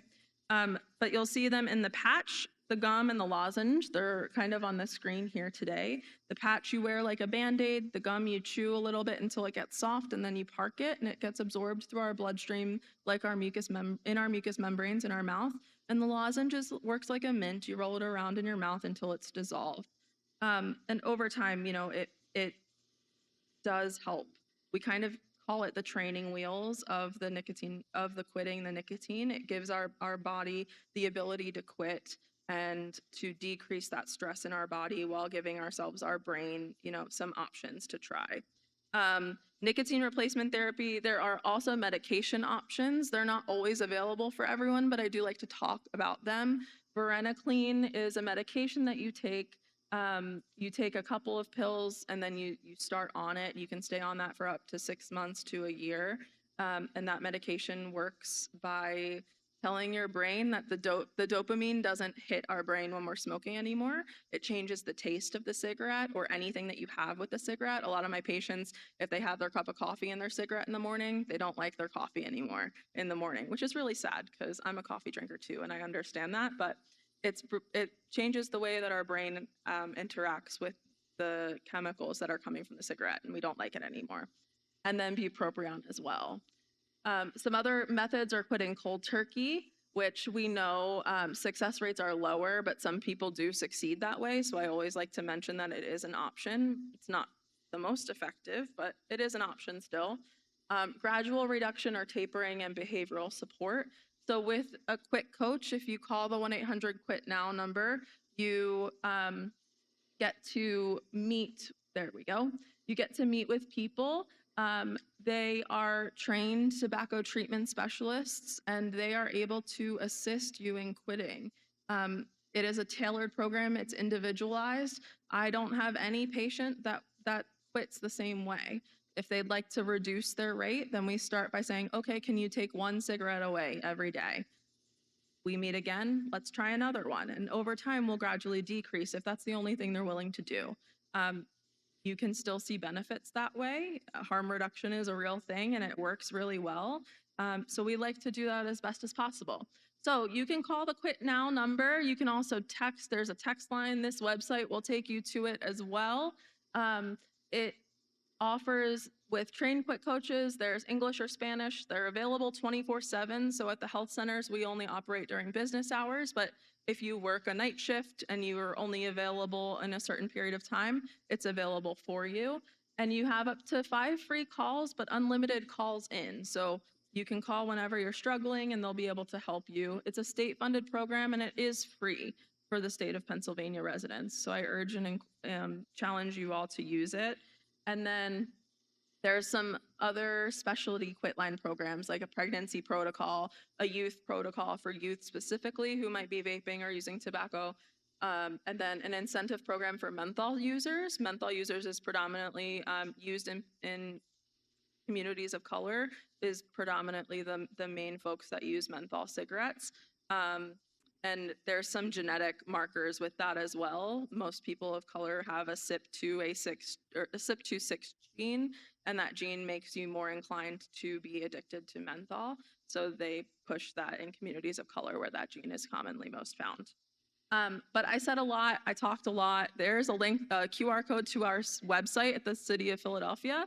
And then Renell and my contact info is up there. Feel free to reach out to us if you have any questions, and we'll be up here later to answer more. Thank you.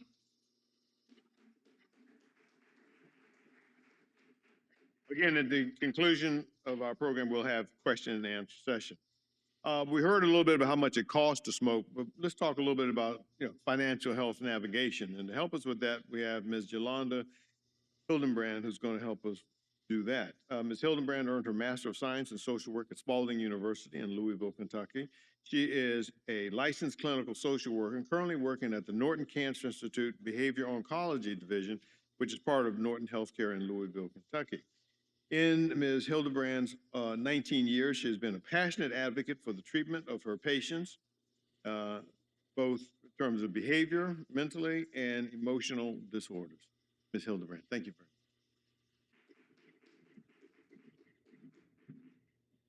Good afternoon. So I'm Yolanda. I am one of the clinical social workers. What is it? Talk up. Closer. That better? Okay, there we go. So I'm one of the clinical social workers for Norton Cancer Institute in Louisville, Kentucky. So my role comprises of therapy for our oncology patients as well as resources. So it's kind of split up. So some days I do therapy, some days I do resources. So today I'm going to talk to you briefly about financial literacy and the impact that it has on cancer care. You could probably take this with just about any medical situation you go through or any type of financial questions or needs you have while you're a patient.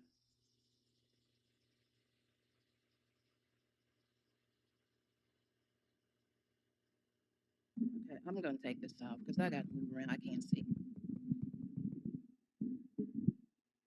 Okay, there we go. So I have a lot of information here, and I'm not going to be able to touch on all of it, even though I've taken a lot of slides out. But what I'll do is try to impact or hit the most important. So if I say, ooh, you should really know this, you might probably want to write it down, or you should really know this, okay? So the first thing I want to talk about is financial literacy and what it is. Basically, in a nutshell, financial literacy is knowing about your finances. It's knowing about the insurance that you have. It's knowing about what you have in your pocket to pay for co-pays, deductibles, medications, those things. So when you are financially literate, you have positive and negative outcomes. Positive outcomes help with your mental, and of course, like I said, I'm a social worker, so I'm all about your mental. It helps reduce stress, and it helps you utilize your health care better, right? Because a lot of us don't know about our health care. We don't know about our benefits or what we have. And one thing I'll say is I just got my new benefits book in the mail the other day because it's time for us to renew. Do you all get those in the mail? Okay. Probably about 5 years ago when I got that in the mail, I just threw it away, right? And then I would just check same policy that I had last year. That's it, and just move on. Keep that benefits book. I've started keeping it, and I actually look at it, and I use it, and I make sure that, one, I'm getting the right copays charged to me, and I know what my insurance covers. If I have questions, I always call my insurance carrier. So the negative impact is care is delayed or not started because we're afraid that we're not going to be able to afford cancer care or whatever kind of care. That also includes, we were talking about medications earlier on the 304B. So this is that situation. Medications are not affordable. If your medications are not affordable, you're not going to take them. You're not going to participate in the treatment.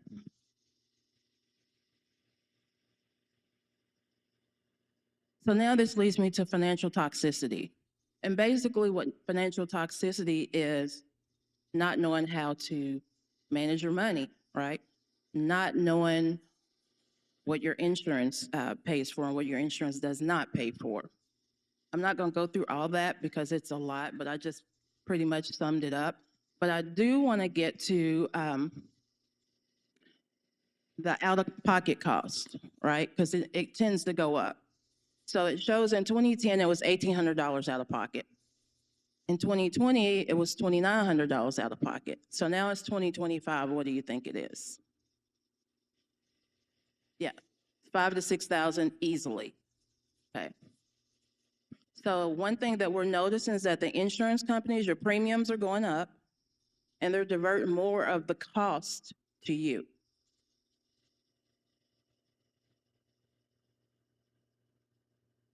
Okay. Socioeconomic risk factors. Age is a risk factor. Younger, of course, I had to pull Jamie in there because she's younger. But when you're younger, a lot of times, and I'm not saying this about you, Jamie, I don't know your money.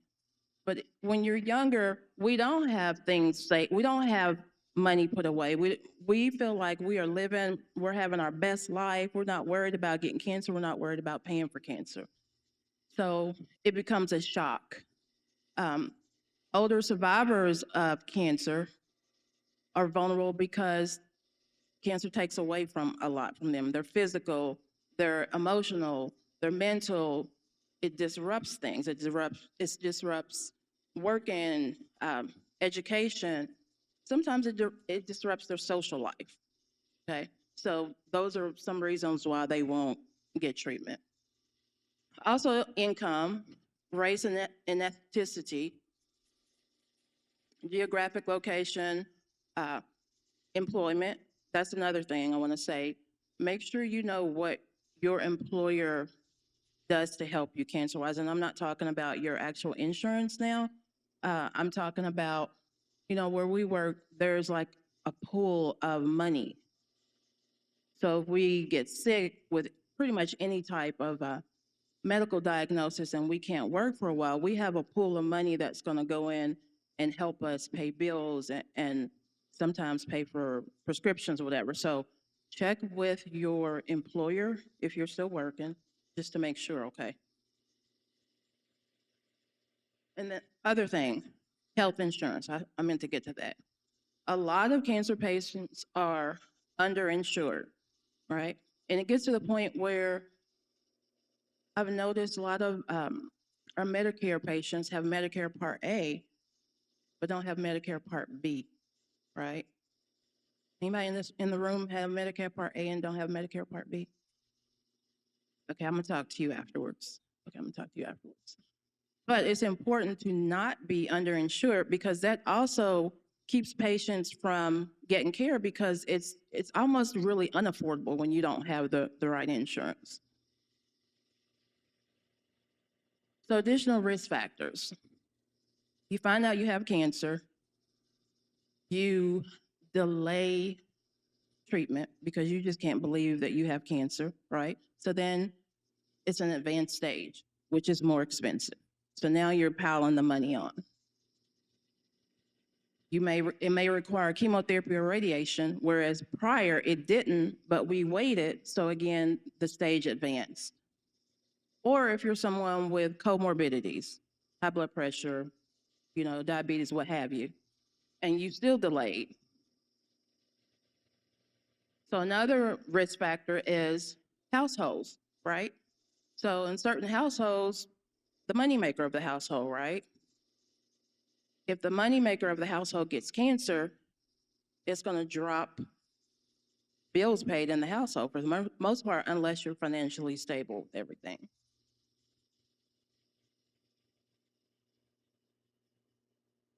So consequences. First one is access and adherence to treatments. Patients may not take their medication as directed to save money, which I do get that.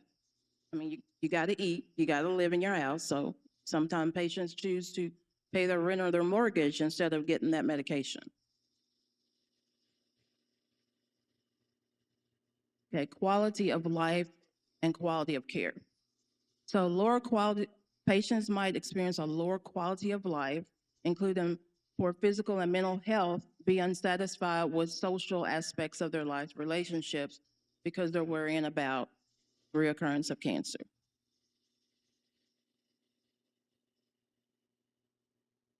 Other financial consequences are going to be debt bankruptcy. And in the United States here, if you see, 62% of all bankruptcies that we have are medical debt, right? And 78% of those people had insurance. So they may have been uninsured. Right? Okay. Impact on caregivers. Is anybody in here a caregiver? You're not a caregiver. You're not. Okay. So as far as caregivers, we have to look at the financial strain on a caregiver, because if you're a caregiver, sometimes you have to take off work. You have to go in and work late. You have to go in and work early. You know, you have to flip-flop it a little bit to get that cancer patient what they need. So then that impacts the caregiver. And with that said, while I'm thinking, some programs also have finances for caregivers. So remember that. So you might, if you want to ask me about that later too, I just thought about that.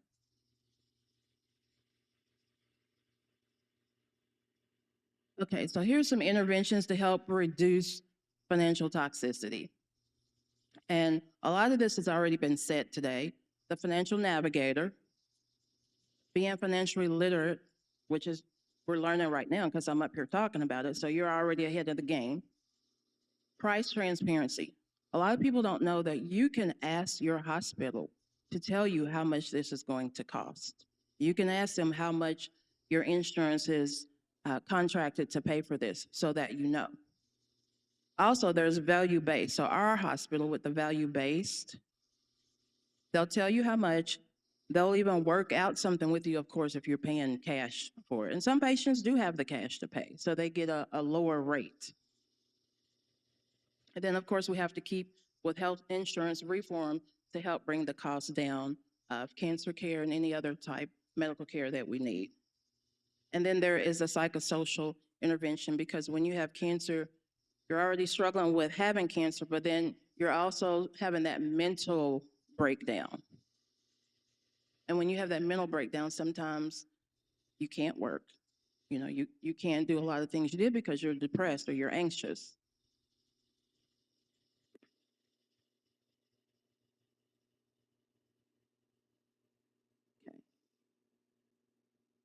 So again, just briefly touching on mental health, because it does impact the financial toxicity. When working people are newly diagnosed with cancer, often behavioral clinicians help their clients with multiple and concrete clinical tasks. That would be me. So what I usually do is help them facilitate, one, that you have cancer and help them deal with the cancer. Then we talk about outside resources. We communicate with the family, we communicate with the doctors, and I'm real big on pulling out the spiritual concept, because a lot of time the spiritual is what gets patients through. And then, of course, mourning the loss of healthy self, because a lot of times when patients have cancer, mainly I'm gonna go with breast cancer. I know we're talking about lung, but breast cancer, the women, as a woman, our bodies is our temple. So when we lose some of our temple, we struggle with that. And that causes mourning of healthy self. Right. Okay. And so if someone is struggling with a basic socioeconomic need, how can they begin to engage in the coping process? How do they start to make sense of their experience? Cancer represents an existential threat and a reminder of our mortality. Financial toxicity may compound that threat. So of course, when we have cancer, we're not thinking of this, but Maslow's hierarchy of needs, we've all heard of that, right? We've all heard of that. You know, we need, from the bottom up, we need the physiological, the safety, belonging, loving needs, esteem needs. The self-actualization, sometimes it takes us a lifetime to get through that. So some of us haven't even got through that yet, probably including myself. But during cancer, of course, we have all these needs, and it's a lot of times the caregivers and the hospital staff that are gonna give some of those needs. So interventions and problem solving for financial toxicity. This is where I come in, the social worker, right? This is important, right? This is important. The social worker is your most important, other than your family and your doctor, ally when you have cancer, because they're the person that has the resources, right? They're the person that are going to link you to what you need. For instance, when they were talking about the 304B program earlier, say you can't afford that medication, right? And he was talking about that. Tell that to the social worker, because that social worker is going to see if you qualify for that 340B and help you get that. Right? Nurses, nurse practitioners, and medical doctors also are supposed to help with distress. Financial counselors, has everybody reached out to a financial counselor before? Or you know the difference between a social worker and a financial counselor? You know the difference? So here, I'm gonna tell you my difference, where I work. Financial counselor is the person that's supposed to help you find your cancer medications at a lower rate or for free, or to sign you up for prescription programs, okay? They're also supposed to help you with, a lot of hospitals have their own financial programs. So the financial counselors sign you up for these programs. And a lot of these programs are not talked about, so you have to ask. So one thing that I say is definitely advocate for yourself and ask a bunch of questions, right? Ask for things you know you're not gonna get, because then you'll get something out of it.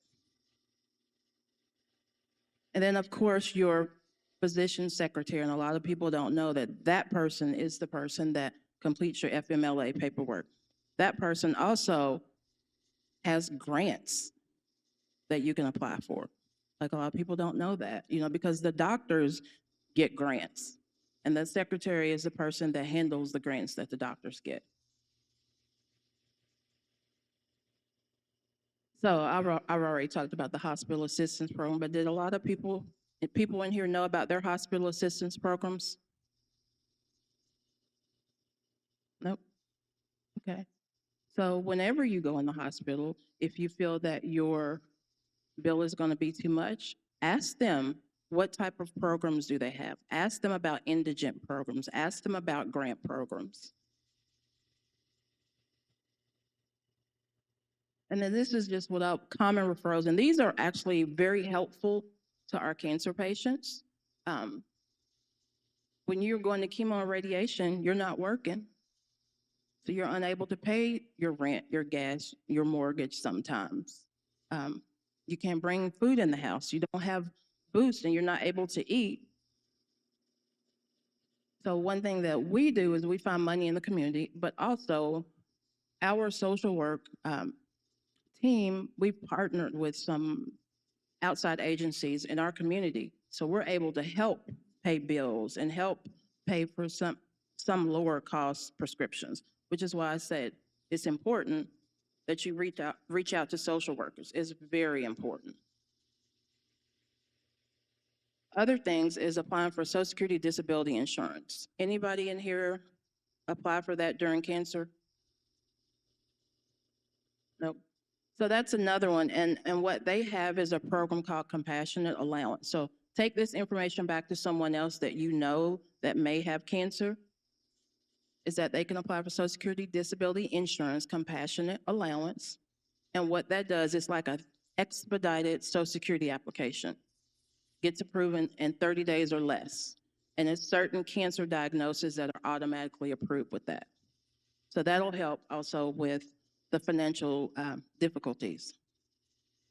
Also, medical bills. Again, you reach out to your hospital or your financial counselor to ask them about medical bills, setting up sometimes payment arrangements, but also setting up indigent payments.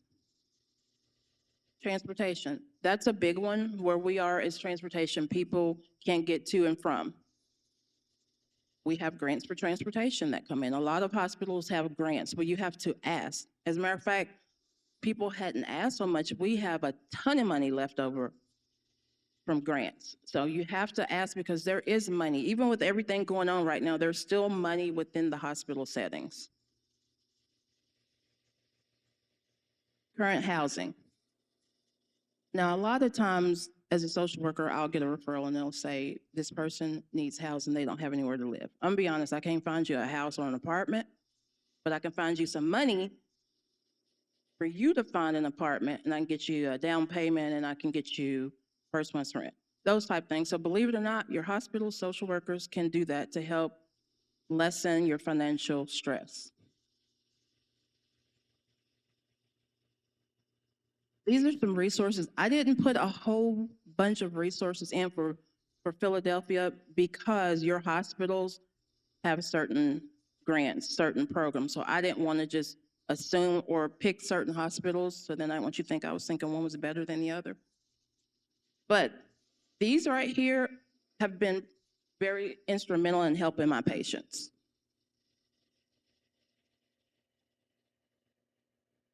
That one, I did put the top one because it's linked to Gilda's Club. Has anybody in here ever been to Gilda's Club? You like Gilda's Club? Very helpful. Yes, they're very helpful. One other thing that I wanted to say, because I wrote some stuff down, and that was, so we're talking about that Medicare, Medicaid, what's going on right now. So I know that they have brought, or they're bringing back some of the people that were furloughed on Monday, but it's supposed to be to help with open enrollment.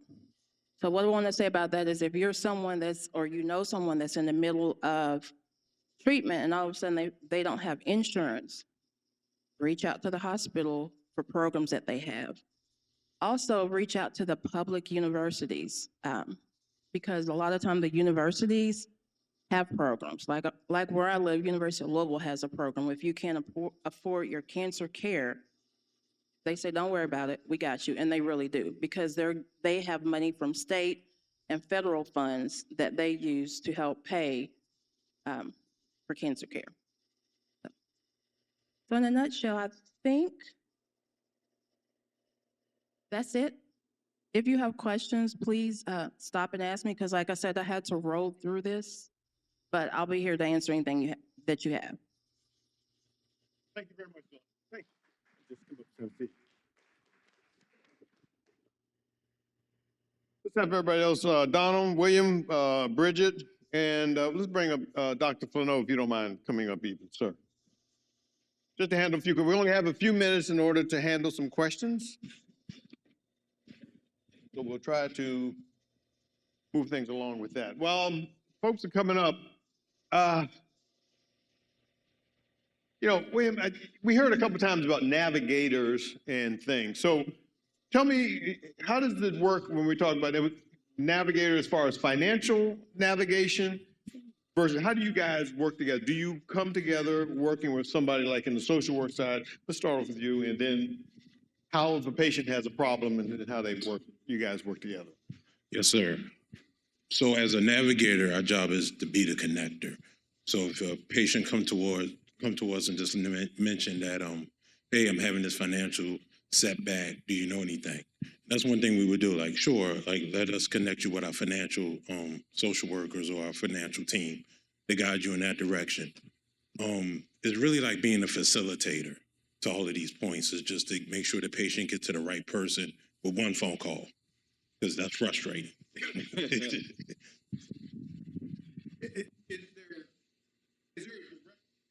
When we get to someone like you, I mean, is it something we should expect? So when we hear about these cancer conferences, where people talking about the treatments and things, is that automatically going to plug us into a person such as yourself? No, a lot of times, like he was saying, financial navigators will do social work referrals, but patients can self-refer. So if you know you're struggling, you're gonna struggle, then you can just ask for a social worker. Because a lot of times if you don't ask for one, you're not gonna get one. Or by the time we get to you, you've already gone all the way down. Okay. So we hear about, yeah, go ahead, Eric. I'm sorry. For those of you who weren't here yesterday, this is Dr. Flano. He's an interventional pulmonologist, runs a lung nodule clinic at Grady Hospital, and spoke yesterday. So for those that were here last night, I really want to stress the importance of the navigators and the roles that they play. If you recall from last night, we talked about this thing about the doubling time and how once you get that diagnosis of lung cancer, you're on a time clock, not to sit around things. These navigators play a crucial role in getting them through the process, getting things arranged in a timely fashion so cancer doesn't have the opportunity to spread, trying to deal with phone calls, getting connected, getting the financials squared away. So the role of navigators is crucial to an efficient care of management of lung cancer. Don't worry, Dr. Fano. I'll make sure Dana heard what you said. Please stand up, Dr. Morris. Hi. Good afternoon. So my question, two-part, regarding the financial help.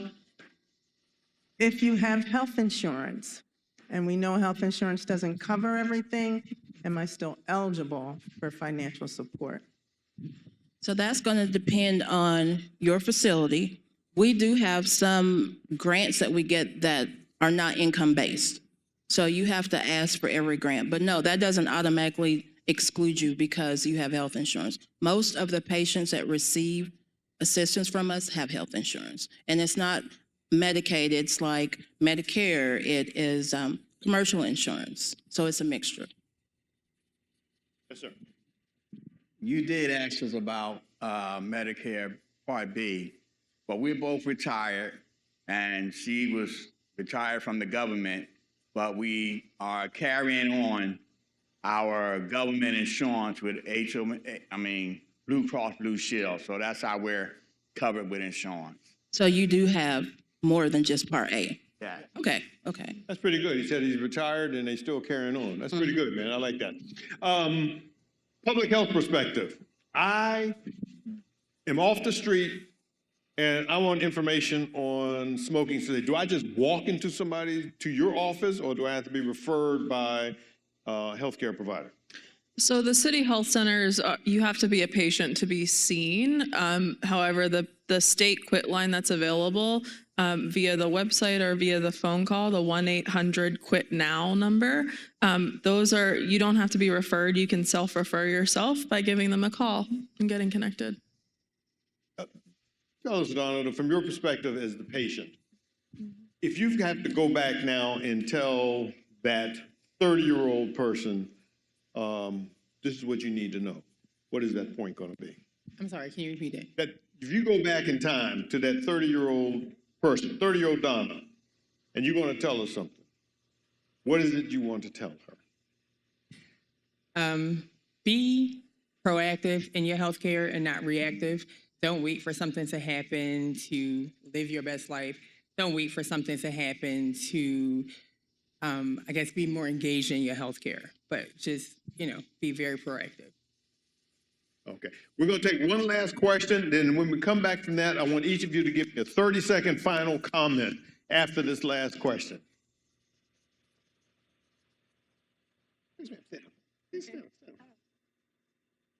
Hi, I have a question. I'm Donna's sister, and she's been through so much. And one of the things that she mentioned that she went through was being allergic to one of the treatments that were supposed to help shrink her tumor. So it made her very sick, as she mentioned.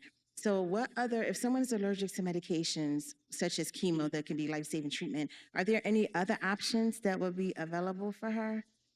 So Eric, I think you have to address it from two perspectives. Number one, true allergy from the medication. And number two, a hyperreaction to the medication that patients are taking. Because sometimes people will conflate the two, though they can have a very similar response. So Dr. Flano, why don't you give a response to that, please? So before he does that, I want to say, now I understand. So I am allergic to the medication for this particular chemicals in some of the medication that we'll call allergic reactions. Really bad. And so I've tried it 3 or 4 times. And then because of that, I have had kidney failure. So my kidneys are damaged. So I cannot take chemotherapy. Right. But I want to hear from a more broader perspective, because sometimes we'll hear people say, well, I'm allergic to penicillin. Well, what happens when you take penicillin? I get diarrhea. That's not an allergic reaction. Anaphylaxis, that's an allergic reaction. So that's why I want to make sure the difference between the two. That was the thing. And thank you very much for that question. And you're obviously the younger sister, is that correct? Yeah, okay. So a couple of things on it. Yeah, so differences between allergic reaction and some side effects, because there are differences. But allergic reactions or anaphylaxis or reaction can be life-threatening and should limit you from actually having exposure to those medications again, unless it's the only option that you have for treatment.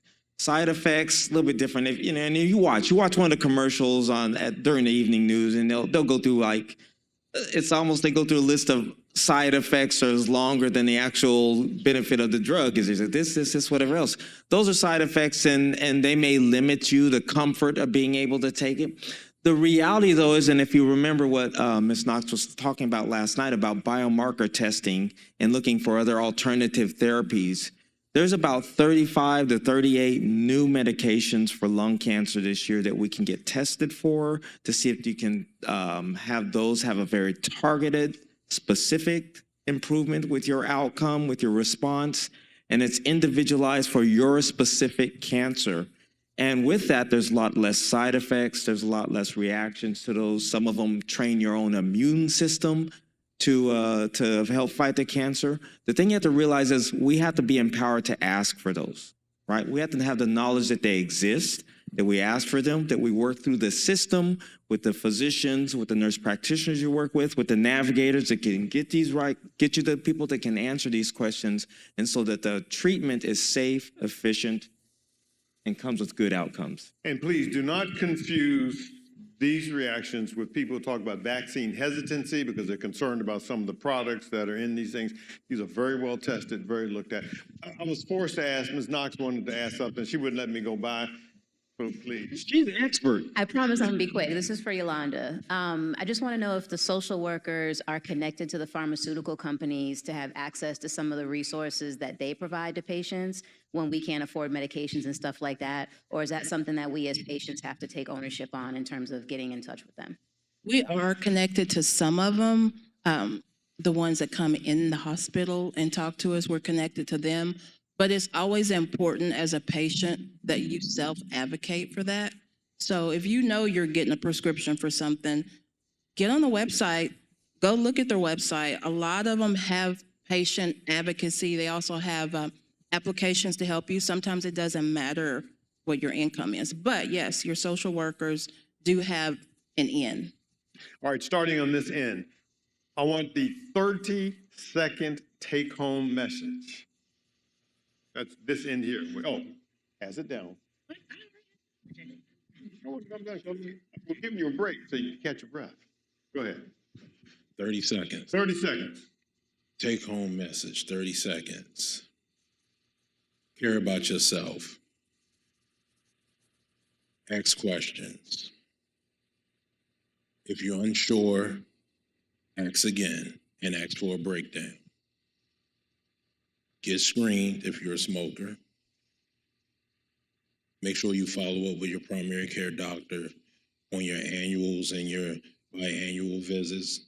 Get your blood work done. Know what's going on with your body. If you stretch $1 like you do 30 seconds, whoa. I don't have anything else to say. You just like went through everything. I would say any cancer, any disease state is pretty complex. It's no longer sort of a cut and dry thing all the way from the emotional, the socioeconomic, and the medical aspects of it. And we're trying and we're working in the medical profession to make this transition more efficient so that the care is better. And so that's why we have this whole process, and it goes all the way up. And you heard about it even with the medical governmental issues, which I don't want to say too much because I'll get deported. But I think these are things that we have to look at, but know that there's help out there, and you just need to ask for it, know how to ask for it. Y'all are funny. Go ahead, Donna. The older. I'm sorry. Here we go. Texas is already Mexico, so we don't have to worry about them deported far. Go ahead. do not fight alone. Do not go through any of this alone. Find yourself a community of support. I did not have that in the beginning. I have that now. We created one for ourselves, a group of ladies. Get help, for your paperwork, ask, if you have any questions or anything, find someone that you know who may know someone to get assistance from. But do not try to go through this alone. Community, love, that's what saved my life all the time. Bridget. You should have went last. The only thing that I would say is that tobacco use disorder is just as addictive and just as dangerous and should carry the same weight as all other addictions. A lot of times we dismiss people who use tobacco products and say that, well, that's a choice you made and you can quit and it's really easy to quit, but it's actually quite difficult. Nicotine is the most addictive chemical that we have in the entire world. So it's important to assist people who are trying to quit, let them know that you're there for them and give them the support and the love and the courage that they need. But also there are free resources to quit and they don't have to do it alone. And there are professionals that can help them any time of day. Yolanda. I should have went first. Self-advocate, reach out to a social worker, and then this is really important. Talk to other patients because other patients can give you really good information, resources. They have financial assistance, they have programs that help, and I'm really big on groups. And I know it sounds weird, but a lot of patients join these Facebook groups. Now, some of the groups is off the chain, but some of the groups are very instrumental in helping you navigate. Want to remind, first off, hand for the panel. Like to remind you, fill out the post survey. We talked about, last night, we talked about the consortium that's going to be held in New Orleans in April, I think around the 23rd through 24th or 25th or 26th. If you want more information about that and or anything else that HEAL is doing, go to healcollaborative.org. That's healcollaborative.org. You can register for the symposium and you get more information. Fill out the post survey for us. For those of you who've been here, I think it's been wonderful. Give yourselves a hand, if you will, please. We've had some wonderful questions and all this sort of thing, and I'm getting another instruction. Yes, ma'am. Okay, hold on. Well, what I was reminded of for the third time from no, there are vendors that are outside. And thank you very much, Dr. Morris. And there's also lunch that is provided down in the hallway out in the other room. So please make sure you get that. And again, if there are vendors, go by. Please also make sure you see Mr. Brother William here. Saab. I know it is Saab. I was messing with him. But Mr. Saab, if you will, about getting signed up as far as screening is concerned. And I think the last thing and most important thing, Bishop Felton, you have once again been a magnificent host. Magnificent. And I can't, of all the places we go, I can't think of any place where we get quite the turnout and quite the enthusiasm as what you always provide, sir. So if you would like to bring us out of this, sir, then your hands. And once again, I'll just tell you that for those of you coming for lunch, there's only one thing standing between us and lunch. Him.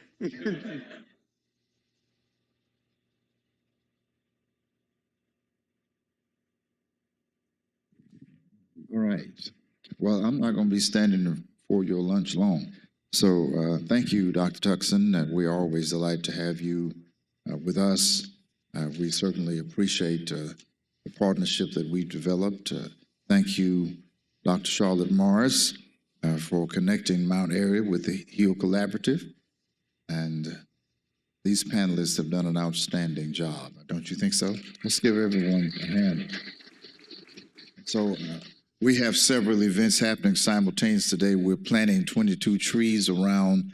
That's one of the grants that Mr. Trump saw fit not to cut. And so that's going to help produce a little more oxygen for us so that our lungs can have a fresh supply of oxygen. So let us pray. Father, we thank you for your divine favor and blessings upon us. Thank you for this most effective, informational, and inspirational seminar for these 2 days.